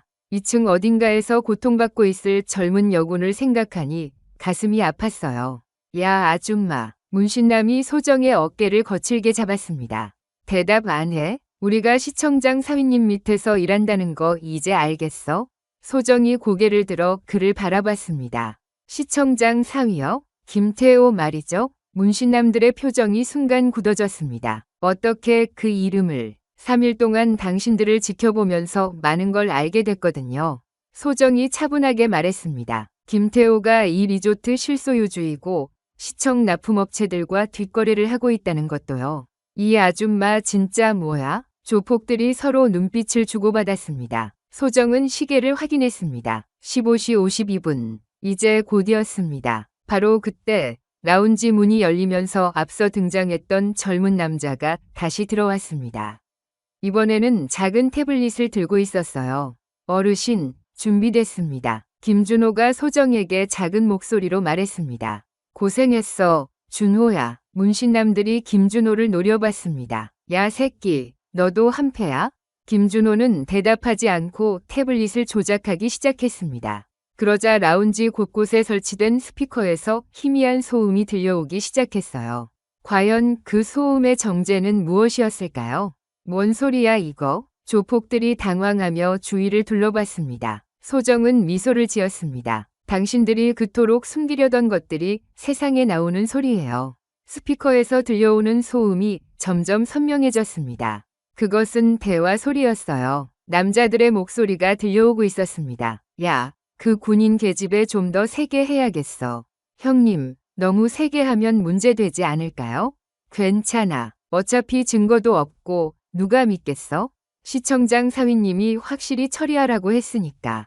조폭들의 얼굴이 새하얗게 변했습니다. 그것은 바로 그들이 2층에서 나눈 대화였거든요. 이게 어떻게? 문신남이 떨리는 목소리로 말했습니다. 우회 채널로 모든 대화가 녹음됐어요. 소정이 여유롭게 설명했습니다. 카메라는 꺼졌지만 음성 녹음은 계속되고 있었거든요. 과연 소정은 어떻게 이런 첨단 장비를 준비할 수 있었던 걸까요? 요양보호사인 그녀가 이런 작전을 계획할 수 있었던 이유는 무엇일까요? 김준호가 태블릿 화면을 조작하자 라운지 대형 스크린에 새로운 영상이 나타났습니다. 이번에는 2층 복도의 모습이었어요. 조폭들이 정다은을 끌고 가는 장면이 선명하게 보였습니다. 이것도 다 촬영됐구나. 소정이 중얼거렸습니다. 야, 이거 어떻게 찍은 거야? 가장 나이 많은 조폭이 소리쳤습니다. 2층은 출입 통제 구역인데. 김준호가 처음으로 입을 열었습니다. 저희가 3일 전부터 준비했거든요. 저희? 조폭이 되물었습니다. 네, 저희 팀이요. 김준호의 눈빛이 갑자기 날카로워졌습니다. 어르신과 함께 일하는 특별팀 말입니다. 과연 김준호는 단순한 리조트 직원이 아니었던 걸까요? 그리고 소정과 함께 일하는 특별팀이라니 도대체 어떤 조직이었을까요? 라운지에 남아있던 다른 손님들이 웅성거리기 시작했습니다. 몇몇은 휴대폰으로 이 상황을 촬영하고 있었어요. 야, 촬영하지 마. 조폭 중 하나가 손님들에게 소리쳤습니다. 다 지워. 하지만 이미 늦었습니다. 실시간으로 영상이 인터넷에 업로드되고 있었거든요. 소정은 다시 시계를 확인했습니다. 15시 54분. 이제 2분 남았네요. 소정이 혼잣말처럼 중얼거렸습니다. 뭐가 2분 남았다고? 문신남이 소정을 노려봤습니다. 소정은 대답하지 않고 김준호를 바라봤습니다. 김준호도 고개를 끄덕였어요. 어르신, 모든 준비가 완료됐습니다. 그럼 이제 진짜 시작해볼까? 소정이 자리에서 일어서자 조폭들이 더 바짝 다가왔습니다. 완전히 포위된 상황이었어요. 아줌마, 이제 장난 그만하고 무릎 꿇어. 거구가 소정의 팔을 잡으려 했습니다.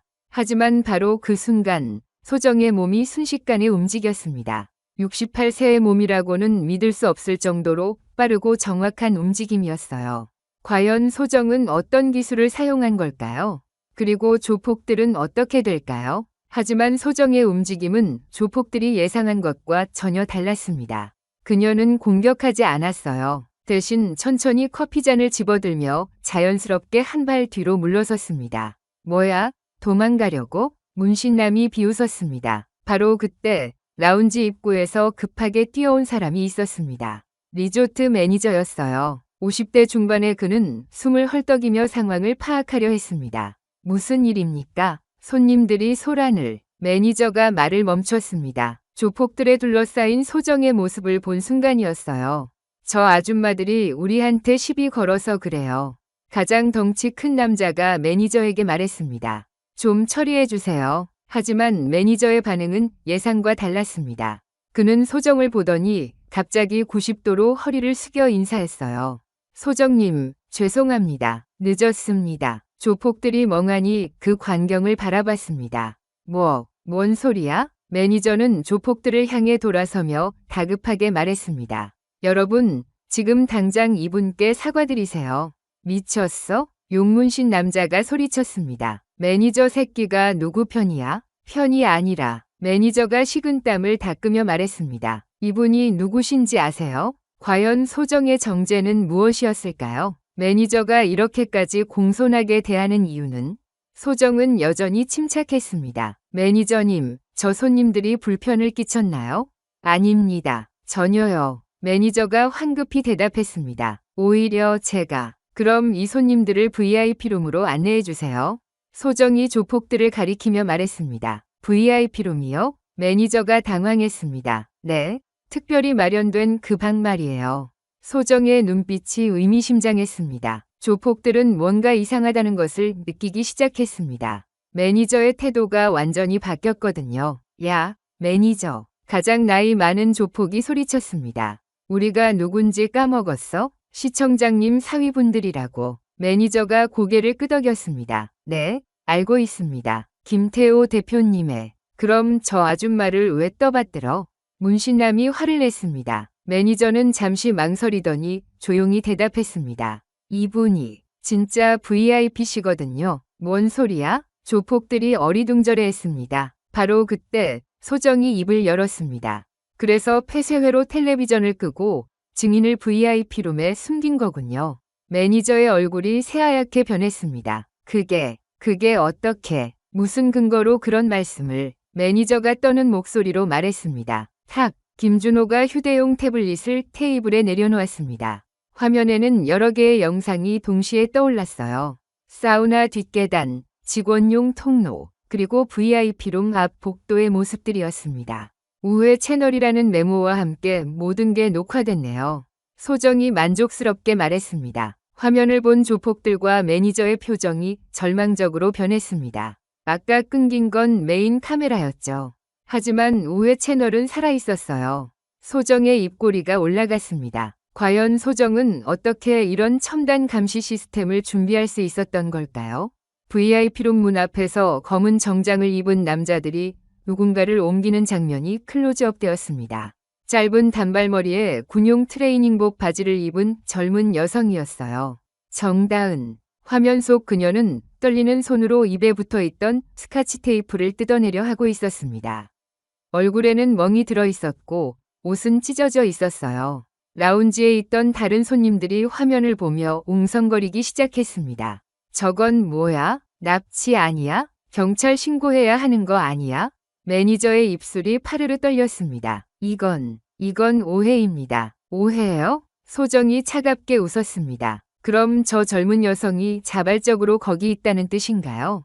김준호가 태블릿을 조작하자 음성도 함께 들려왔습니다. 살려주세요. 아무것도 안 했어요. 정다은의 약한 목소리가 스피커를 통해 울려 퍼졌습니다. 입 닥치고 있어. 누가 시켰는지나 말하라고. 남자의 거친 목소리도 함께 들렸어요. 라운지 전체가 충격에 휩싸였습니다. 이것은 명백한 납치와 협박 현장이었거든요. 이거 실시간이야? 한 손님이 물었습니다. 네, 지금 이 순간에도 진행되고 있는 일입니다. 김준호가 대답했습니다. 조폭들이 서로 눈빛을 주고받았습니다. 상황이 완전히 꼬였다는 것을 알았어요. 야, 매니저. 가장 덩치 큰 남자가 소리쳤습니다. 이거 어떻게 된 거야? 카메라 다 껐다고 했잖아. 메인 시스템은 껐습니다. 매니저가 변명했습니다. 하지만 이런 우회 시스템이 있는 줄은. 그럼 누가 설치한 거야? 조폭이 화를 냈습니다. 모든 시선이 소정에게 집중됐습니다. 당신들을 잡기 위해서죠. 소정이 담담하게 말했습니다. 잡는다고? 문신남이 비웃었습니다. 아줌마가 우리를. 소정은 시계를 확인했습니다. 15시 58분. 곧 도착할 거예요. 누가? 조폭들이 불안해하기 시작했습니다. 바로 그때 라운지 밖에서 사이렌 소리가 들려오기 시작했습니다. 멀리서부터 점점 가까워지는 소리였어요. 경찰이야? 조폭 중 하나가 창밖을 내다봤습니다. 아니에요. 소정이 미소를 지었습니다. 더 특별한 분들이 오고 계세요. 과연 누가 오고 있었던 걸까요? 소정이 말하는 특별한 분들은 누구였을까요? 매니저가 급히 휴대폰을 꺼내 어디론가 전화를 걸었습니다. 대표님, 상황이 안 좋습니다. 당장 오셔야겠어요. 김태호 대표를 부르는 거군요. 소정이 중얼거렸습니다. 좋아요. 어차피 만나야 할 사람이니까. 조폭들은 점점 초조해졌습니다. 상황이 자신들에게 불리하게 흘러가고 있다는 것을 느꼈거든요. 야, 아줌마. 용문신 남자가 소정에게 다가갔습니다. 진짜 너 뭐야? 정체가 뭐냐고. 소정은 커피잔을 내려놓고 천천히 일어섰습니다. 궁금해요? 곧 다 알게 될 텐데. 바로 그 순간 라운지 문이 벌컥 열렸습니다. 라운지 문이 벌컥 열리며 들어온 것은 경찰도 김태우도 아니었습니다. 30대 초반으로 보이는 정장을 입은 남자 셋이었어요. 하지만 이들의 분위기는 평범하지 않았습니다. 누구야 저들? 조폭 중 하나가 경계심을 드러냈습니다. 소정은 미소를 지었습니다. 제 동료들이에요. 동료? 문신남이 어리둥절해했습니다. 아줌마 동료가 저런 양복쟁이들? 정장을 입은 남자들은 말없이 라운지를 둘러보더니 가장 앞서 온 남자가 소정에게 고개를 끄덕였습니다. 마치 작전 완료를 알리는 신호 같았어요. 소정 선배님, 외부 차단 완료했습니다. 정장남이 보고했습니다. 고생했어, 형준아. 조폭들이 서로 눈빛을 주고받았습니다. 선배님이라고? 68세 요양보호사가 30대 남자들의 선배라고요? 과연 소정의 진짜 정체는 무엇이었을까요? 야, 아줌마. 가장 덩치 큰 남자가 소정에게 다가갔습니다. 그만 장난치고 정체 밝혀. 너 진짜 뭐하는 사람이야? 소정은 천천히 자리에서 일어섰습니다. 68세의 몸이었지만 그 순간만큼은 위압감이 느껴졌어요. 증거 왜곡이에요. 소정이 조용히 말했습니다. 저걸 편집된 영상이라고 우기실 건가요? 뭔 소리야. 문신남 셋이 동시에 소정에게 다가왔습니다. 하지만 소정은 전혀 당황하지 않았습니다. 오히려 등을 곧게 펴고 시선을 낮추지 않았어요. 마지막 경고입니다. 지금 항복하면 다 가볍게 끝날 수 있어요. 누구 맘대로. 가장 덩치가 큰 남자가 의자를 밀치며 소정에게 달려들었습니다. 190cm가 넘는 거구가 주먹을 휘둘렀어요.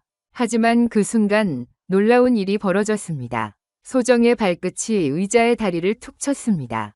의자가 스스로 굴러 들어오면서 거구의 정강이를 정확히 막아버렸어요. 거구가 당황한 순간 균형이 무너졌습니다. 상체가 앞으로 기울어지는 그 찰나 소정의 두 손이 번개처럼 움직였습니다. 허리와 어깨를 스치듯 잡아틀었어요.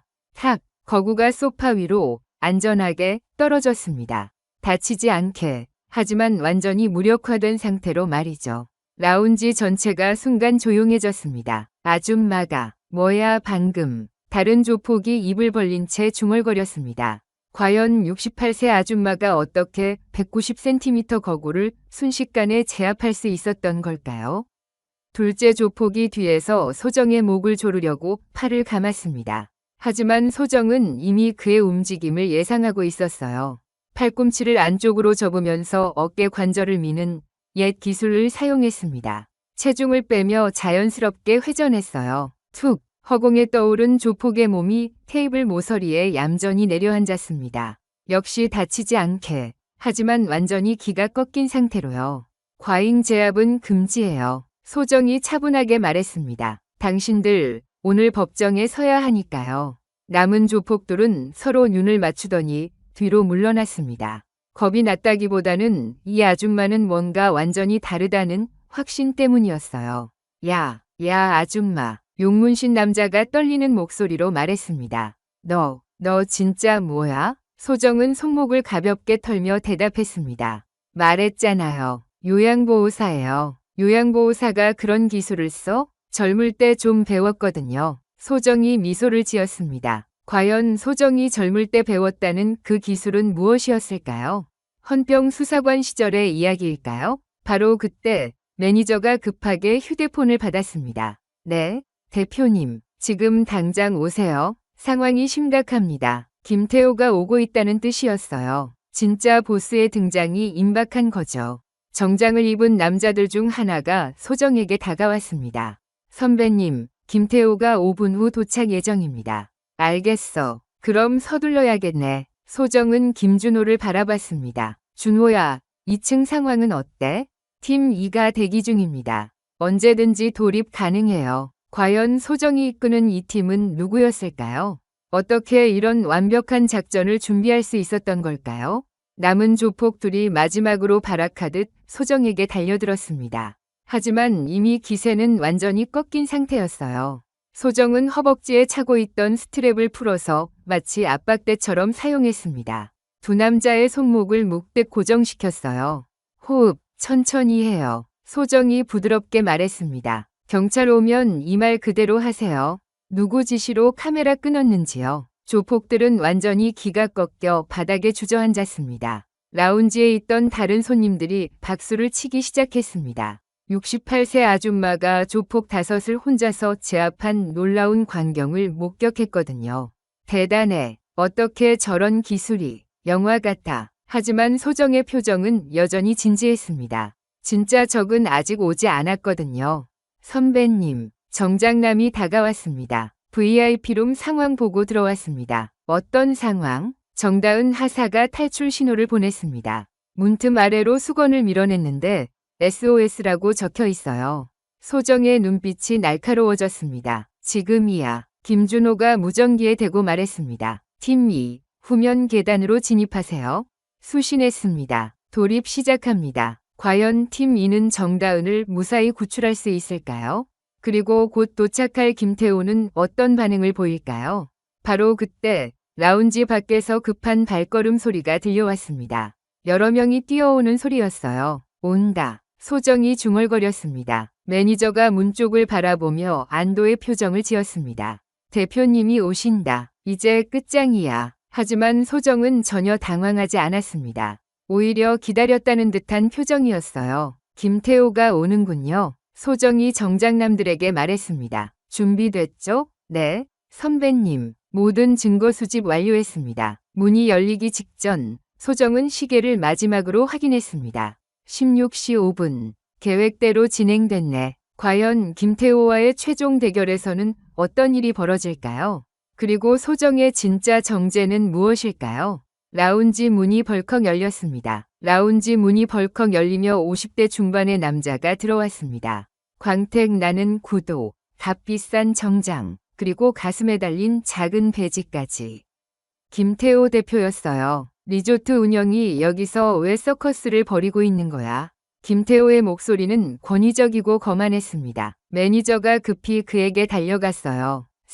사장님, 상황이 복잡합니다. 김태호는 라운지를 둘러보더니 바닥에 쓰러진 조폭들을 발견했습니다.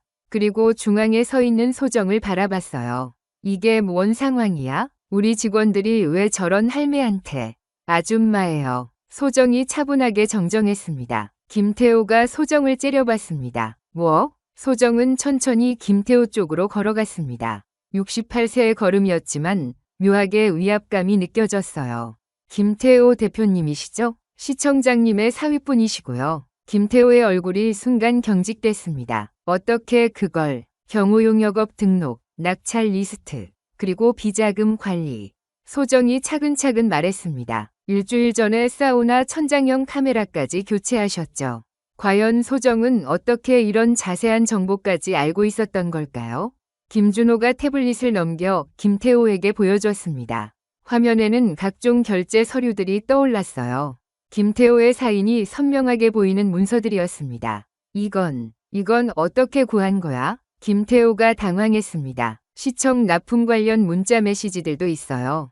김준호가 추가로 보여줬습니다. 그리고 가장 중요한 건 화면 맨 아래에 현금 영수증 미발행 표시가 선명하게 나타났습니다. 김태호의 눈이 가늘어졌습니다. 아줌마, 누가 뒤에 있나? 군? 경찰? 소정은 고개를 저었습니다. 없어요. 오늘은 동네에 양심만 있죠. 웃기지 마. 김태호가 소리쳤습니다. 이 건물, 이 시 전체가 우리 편이 더 많다고.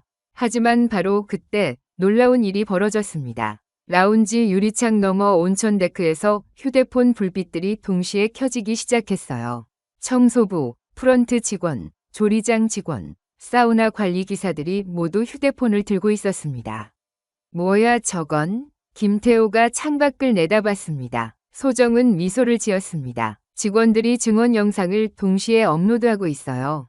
뭔 소리야? 3일 동안 당신들이 한 모든 일들을 직원들이 다 봤거든요. 소정의 목소리는 부드럽지만 잔혹했습니다. 정다은을 납치하는 것도, 협박하는 것도, 증거를 인멸하려는 것도요. 과연 소정은 어떻게 리조트 직원들을 모두 자기 편으로 만들 수 있었던 걸까요? 김태호가 급히 매니저에게 소리쳤습니다. 야, 저들 당장 막아. 영상 업로드 중단시켜. 하지만 매니저는 어쩔 줄 몰라 하고 있었어요. 이미 수십 명의 직원들이 동시에 행동하고 있었거든요. 늦었어요. 소정이 말했습니다. 이미 실시간으로 인터넷에 퍼지고 있어요. 소셜미디어, 뉴스 포털, 고발 사이트까지요. 김준호가 태블릿을 보여줬습니다. 실제로 여러 사이트에 영상들이 올라가고 있는 모습이 보였어요. 리조트 납치 사건 현장, 시청장 사위의 비리, 군인 협박 증거 영상 등의 제목들이 실시간으로 업데이트되고 있었습니다. 김태호의 얼굴이 새하얗게 변했습니다. 이거 다 막을 수 있어. 돈으로 무마시킬 수 있다고. 돈으로요? 소정이 고개를 기울였습니다. 그럼 이것도 돈으로 무마할 수 있을까요? 소정이 손짓을 하자 정장을 입은 남자 중 하나가 또 다른 태블릿을 가져왔습니다. 화면에는 김태호가 시청 관계자들과 만나는 모습이 나왔어요. 봉투를 주고받는 장면도 선명하게 촬영되어 있었습니다. 이건 언제 찍은 거야? 김태호가 소리쳤습니다. 한 달 전부터 계속 촬영했어요. 소정이 대답했습니다. 당신이 납품업체들과 뒷거래하는 모습, 리베이트 받는 모습, 모든 게 다 있어요. 과연 소정의 팀은 얼마나 오래전부터 이 작전을 준비한 걸까요? 김태호가 주변을 둘러봤습니다. 조폭들은 모두 바닥에 쓰러져 있었고 매니저는 벌벌 떨고 있었어요. 완전히 고립된 상황이었습니다. 내가 가진 최고의 편은 사람이에요. 소정의 목소리는 부드럽지만 확신에 차 있었습니다. 사람? 김태호가 비웃었습니다. 아줌마가 뭘 안다고. 3일 전에 여기 취업했을 때부터요. 소정이 말을 이었습니다. 직원들에게 진실을 말했어요. 당신들이 어떤 일을 하는지, 왜 젊은 군인이 납치됐는지요. 그래서 모든 직원이 자발적으로 참여했어요. 소정이 창밖을 가리켰습니다. 보세요. 저들은 돈 때문이 아니라 양심 때문에 움직이고 있어요. 정말로 창밖에서는 수십 명의 직원들이 휴대폰으로 영상을 촬영하고 업로드하고 있었습니다. 그들의 표정은 진지하고 결연했어요. 김태호가 절망적인 표정을 지었습니다. 이런 식으로 하면 나만 망하는 게 아니야. 시청장도, 관련된 모든 사람들도. 그게 목적이에요. 소정이 차갑게 말했습니다. 바로 그때 라운지 문이 또 한 번 열렸습니다. 이번에는 정장을 입은 남자가 급하게 들어왔어요. 대표님, 2층에서 상황 발생했습니다. 김태호가 돌아봤습니다. 뭔 상황? VIP룸 문이 열렸습니다. 과연 2층에서는 무슨 일이 벌어진 걸까요? 정다은이 드디어 구출된 걸까요? 소정은 시계를 확인했습니다. 16시 10분. 시간 맞춰 진행되고 있네요. 김태호가 소정을 노려봤습니다. 아줌마, 진짜 정체가 뭐야? 단순한 요양보호사가 이런 일을 할 수 있을 리 없어. 소정은 잠시 침묵했다가 입을 열었습니다. 궁금해요? 곧 다 밝혀질 텐데요. 정장남이 소정에게 다가와 귓속말을 했습니다. 선배님, 정다은 하사 구출 완료했습니다. 의료진도 대기 중이에요. 소정의 표정이 처음으로 안도감을 보였습니다. 다쳤나? 경미한 외상만 있고 의식은 명료합니다. 다행이네. 김태호가 이 대화를 듣고 더욱 당황했습니다. 의료진까지? 도대체 얼마나 많은 사람들이 연관된 거야? 소정이 김태호를 바라봤습니다. 당신이 생각하는 것보다 훨씬 많아요. 그리고 이제 시작일 뿐이에요. 과연 소정이 말하는 시작은 무엇을 의미하는 걸까요? 그리고 이 모든 일의 진짜 배후는 누구일까요? 16시 10분. 김준호의 태블릿에 뜨는 2층 VIP룸 우회 피드 화면이 모든 사람들의 시선을 집중시켰습니다. 문틈 아래로 흰 수건 하나가 밀려나오고 있었어요. 그 위에는 볼펜으로 SOS라고 또박또박 적혀 있었습니다. 지금이야. 소정이 낮은 목소리로 말했습니다. 김준호가 즉시 무전기에 대고 말했습니다. 팀 2, 후면 계단으로 진입하세요. 수신했습니다. 돌입 시작합니다. 김태호가 상황을 파악하려 했지만 이미 늦었습니다. 모든 것이 소정의 계획대로 진행되고 있었거든요. 라운지에 남아있던 조폭 셋이 마지막으로 발악하듯 일어났습니다. 이 아줌마, 진짜 끝장내주겠어? 하나가 소정에게 달려들었지만 이미 기세는 완전히 꺾인 상태였어요. 소정은 허벅지에 압박대처럼 접어서 차고 있던 스트랩을 풀어냈습니다. 휙, 마치 마술처럼 그들의 손목을 묶듯 고정시켜버렸어요. 너무 자연스러워서 주변 사람들도 놀랐습니다. 호흡, 천천히 하세요. 소정이 부드럽게 말했습니다. 경찰이 오면 이 말 그대로 하세요. 누구 지시로 폐쇄회로 텔레비전을 끊었는지요. 과연 소정의 이런 기술은 어디서 배운 걸까요? 단순한 요양보호사가 이런 전문적인 제압술을 구사할 수 있었을까요? 바로 그때 무전기에서 팀 2위 목소리가 들려왔습니다. VIP룸 진입 완료. 인질 확인했습니다. 라운지 대형 스크린에 실시간으로 2층 상황이 중계되고 있었어요. 검은 정장을 입은 남자들이 VIP룸 문을 열고 들어가는 모습이 보였습니다. 김태호가 절규했습니다. 안 돼. 막아. 하지만 아무도 그의 명령을 듣지 않았습니다. 리조트 직원들은 모두 소정의 편이었고 조폭들은 이미 제압당한 상태였거든요. 스크린 속에서 정다은, 하사가 의자에서 일어나는 모습이 보였습니다. 비틀거리긴 했지만 스스로 걸을 수 있었어요. 의식이 명료해 보이네요. 소정이 안도의 표정을 지었습니다. 잠시 후 라운지 문이 열리며 팀 이 요원들이 정다은을 부축하고 들어왔습니다. 정다은의 눈은 충혈되어 있었지만 똑바로 떠 있었어요. 얼굴에 멍이 들어 있었고 옷도 찢어져 있었지만 정신은 또렷했습니다. 어르신, 정다은이 소정을 보더니 떨리는 목소리로 말했습니다. 소정은 따뜻한 미소로 답했습니다. 잘 버텼어, 다은아. 과연 소정과 정다은은 어떤 관계였을까요? 처음 만나는 사이치고는 너무 친밀해 보였어요. 정다은이 소정 앞으로 다가와 고개를 숙였습니다. 죄송해요. 제가 더 조심했어야 했는데. 무슨 소리야. 소정이 정다은의 손을 잡았습니다. 잘못은 네가 한 게 아니야. 용기를 낸 네가 대단한 거지. 김태호가 이 장면을 보며 소리쳤습니다. 야, 저 계집애가 뭘 알겠다고. 군 기밀을 팔아먹으려던 배신자 주제에. 순간 라운지 전체가 조용해졌습니다. 정다은이 고개를 들어 김태호를 똑바로 바라봤습니다. 배신자는 당신이에요. 뭐라고? 군 납품 비리로 수십억을 빼돌린 사람이 누구죠? 정다은의 목소리에 힘이 들어가기 시작했습니다. 불량 장비 납품으로 훈련 중 사고가 났을 때도 쉬쉬하라고 한 사람이 누구고요? 과연 정다은이 폭로하려던 비리의 규모는 어느 정도였을까요? 김태호의 얼굴이 새하얗게 변했습니다. 그런 증거는 없어. 정다은이 소정을 바라봤습니다. 어르신, 제가 가져온 자료들. 안전한 곳에 보관되어 있어. 소정이 답했습니다. 네가 목숨 걸고 모은 증거들. 한 점도 사라지지 않았어. 김준호가 태블릿을 조작하자 스크린에 새로운 화면이 떠올랐습니다. 각종 문서들과 사진들이 정리되어 있었어요. 군 장비 납품 계약서, 리베이트 수수 내역, 그리고 김준호가 설명을 이어갔습니다. 사고 은폐를 위한 증거인멸 지시서까지 모든 게 있습니다. 라운지에 있던 사람들이 웅성거리기 시작했습니다. 비리의 규모가 상상 이상이었거든요. 정다은이 떨리는 목소리로 말했습니다. 저 군 그만둘까 생각했어요. 소정이 정다은의 어깨에 손을 올렸습니다. 왜? 무서워서요. 이런 일들을 폭로하면 제가 살아남을 수 있을까? 가족들은 안전할까? 정다은의 눈에 눈물이 고였습니다. 소정은 단호하게 말했습니다. 그만두면 네가 지킬 사람은 누가 지키니? 어르신, 오늘 너 덕에 더 이상 무서워도 도망 안 가는 후배들이 생긴다. 소정의 목소리가 라운지 전체에 울려 퍼졌습니다. 네가 보여준 용기가 다른 사람들에게 희망이 되는 거야. 과연 소정은 어떤 경험을 바탕으로 이런 말을 할 수 있었던 걸까요? 그녀에게도 비슷한 과거가 있었던 걸까요? 바로 그때 라운지 밖에서 사이렌 소리가 들려오기 시작했습니다.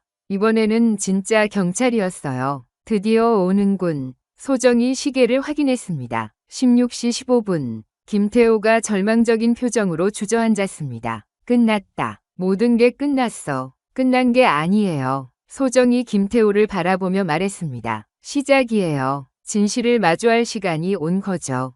정장을 입은 남자가 소정에게 다가왔습니다.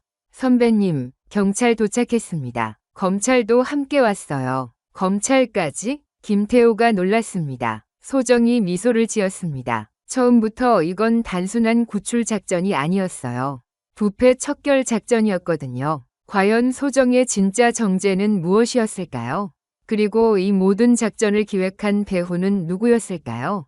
정다은이 소정을 바라봤습니다. 어르신, 정말 감사해요. 하지만 궁금한 게 있어요. 뭔데? 어르신은 정확히 누구세요? 소정은 잠시 침묵하더니 입을 열었습니다. 그것도 곧 알게 될 거야. 라운지 문이 열리며 경찰과 검찰 수사관들이 들어오기 시작했습니다.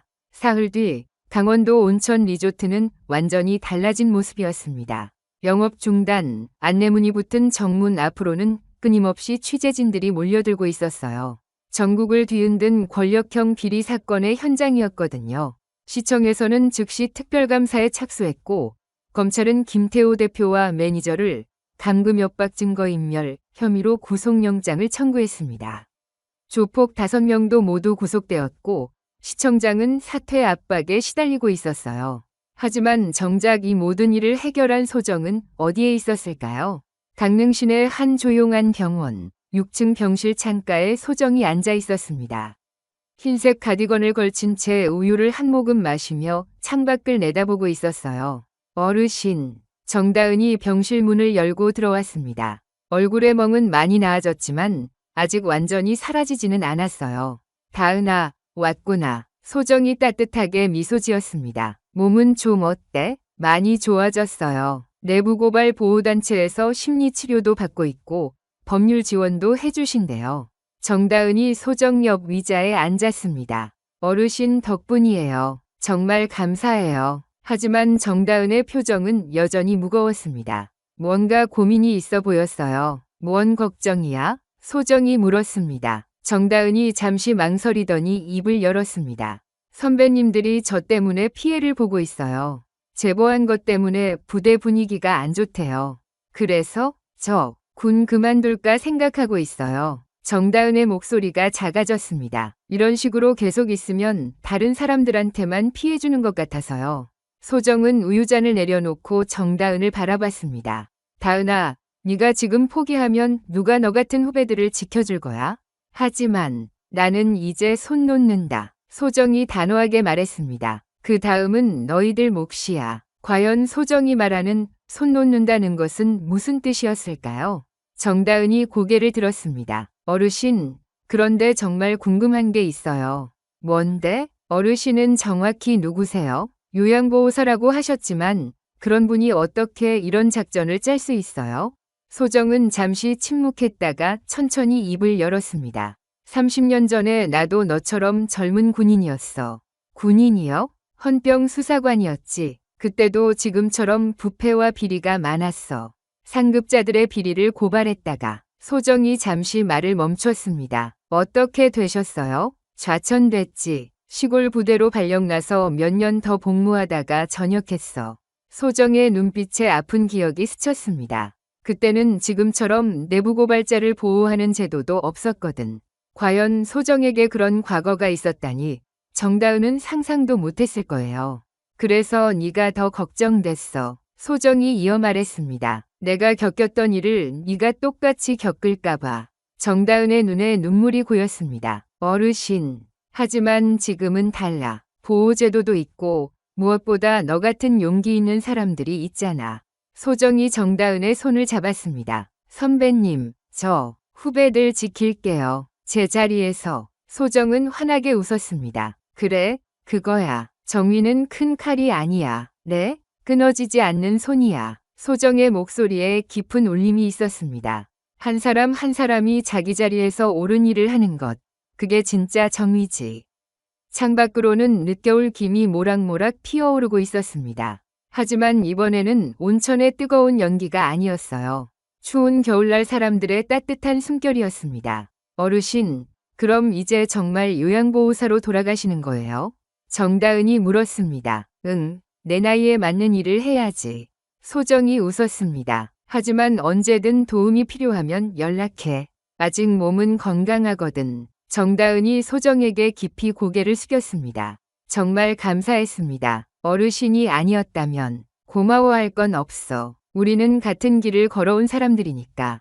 바로 그때 병실 문이 열리며 김준호와 다른 팀원들이 들어왔습니다. 선배님, 마지막 보고 드리러 왔습니다.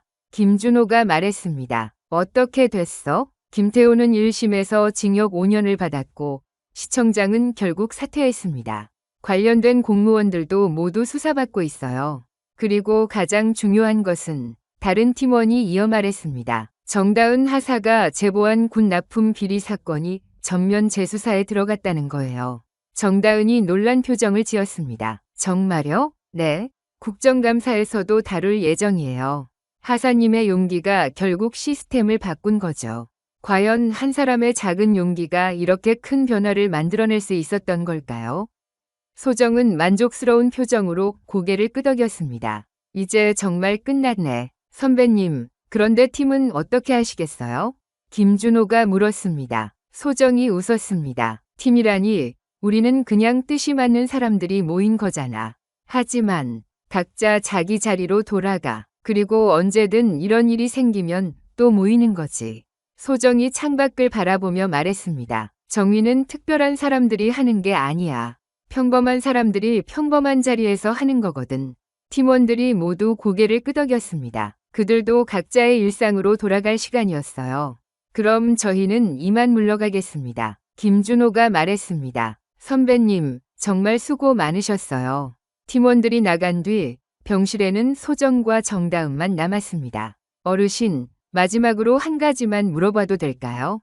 정다은이 조심스럽게 말했습니다. 뭔데? 처음에 저를 도와주시겠다고 하셨을 때 정말 무서우지 않으셨어요? 소정이 잠시 생각하더니 대답했습니다. 무서웠지. 하지만 더 무서운 건 아무것도 하지 않는 거였어. 어떤 뜻이에요? 네가 혼자 고통받는 걸 보고만 있는 것. 잘못된 일을 알면서도 모른 척하는 것. 소정의 목소리가 따뜻했습니다. 그게 더 무서웠어. 정다은이 깊이 고개를 끄덕였습니다. 창밖으로는 여전히 김이 피어오르고 있었습니다. 하지만 이제 그 김은 따뜻하고 희망적으로 보였어요. 마치 새로운 시작을 알리는 신호 같았습니다. 다은아, 기억해. 권력에 붙은 연기는 잠시 시야를 가려도 오래 가지 않아. 소정이 마지막으로 말했습니다. 금연 표지판이 아닌 차분한 한마디처럼, 지시가 아닌 증언의 연대처럼. 우리는 거창한 영웅이 아니라 제자리에서 담담히 일어서는 사람들이야. 정다은이 고개를 끄덕였습니다. 네, 알겠어요. 오늘 당신의 작은 용기가 누군가의 내일을 살린다는 것도 잊지 마. 창밖에서 피어오르는 김을 바라보며 소정과 정다은은 각자의 내일을 생각했습니다. 평범하지만 의미 있는 작지만 소중한 내일을 말이에요. 오늘 이야기 어떠셨나요? 우리는 종종 묻습니다. 힘 있는 자들의 연기 속에서 과연 진실은 사라지는 걸까? 또 이렇게 생각하죠. 힘없는 자의 작은 용기가 세상을 바꿀 수 있을까? 오늘의 이야기는 그 두 질문에 대한 답이었습니다. VIP 라운지에서 무시당하던 한 사람은 담배 연기보다 짙은 권력의 오만을 무너뜨렸습니다. 화려한 힘은 잠시 눈을 가렸지만 담담히 기다린 그의 지혜와 직원들의 연대는 결국 진실을 드러냈습니다. 권력은 사람을 억누를 수 있어도 양심을 꺾을 순 없습니다. 작은 용기 하나가 세상의 연기를 걷어내고 누군가의 내일을 지켜냅니다. 오늘 우리는 깨닫습니다. 연기 너머의 숨은 진실은 반드시 드러나며 담담한 한 걸음이 세상을 바꾸는 시작이 된다는 것을. 지금까지 인생은 옆집 사연이었습니다. 감사합니다.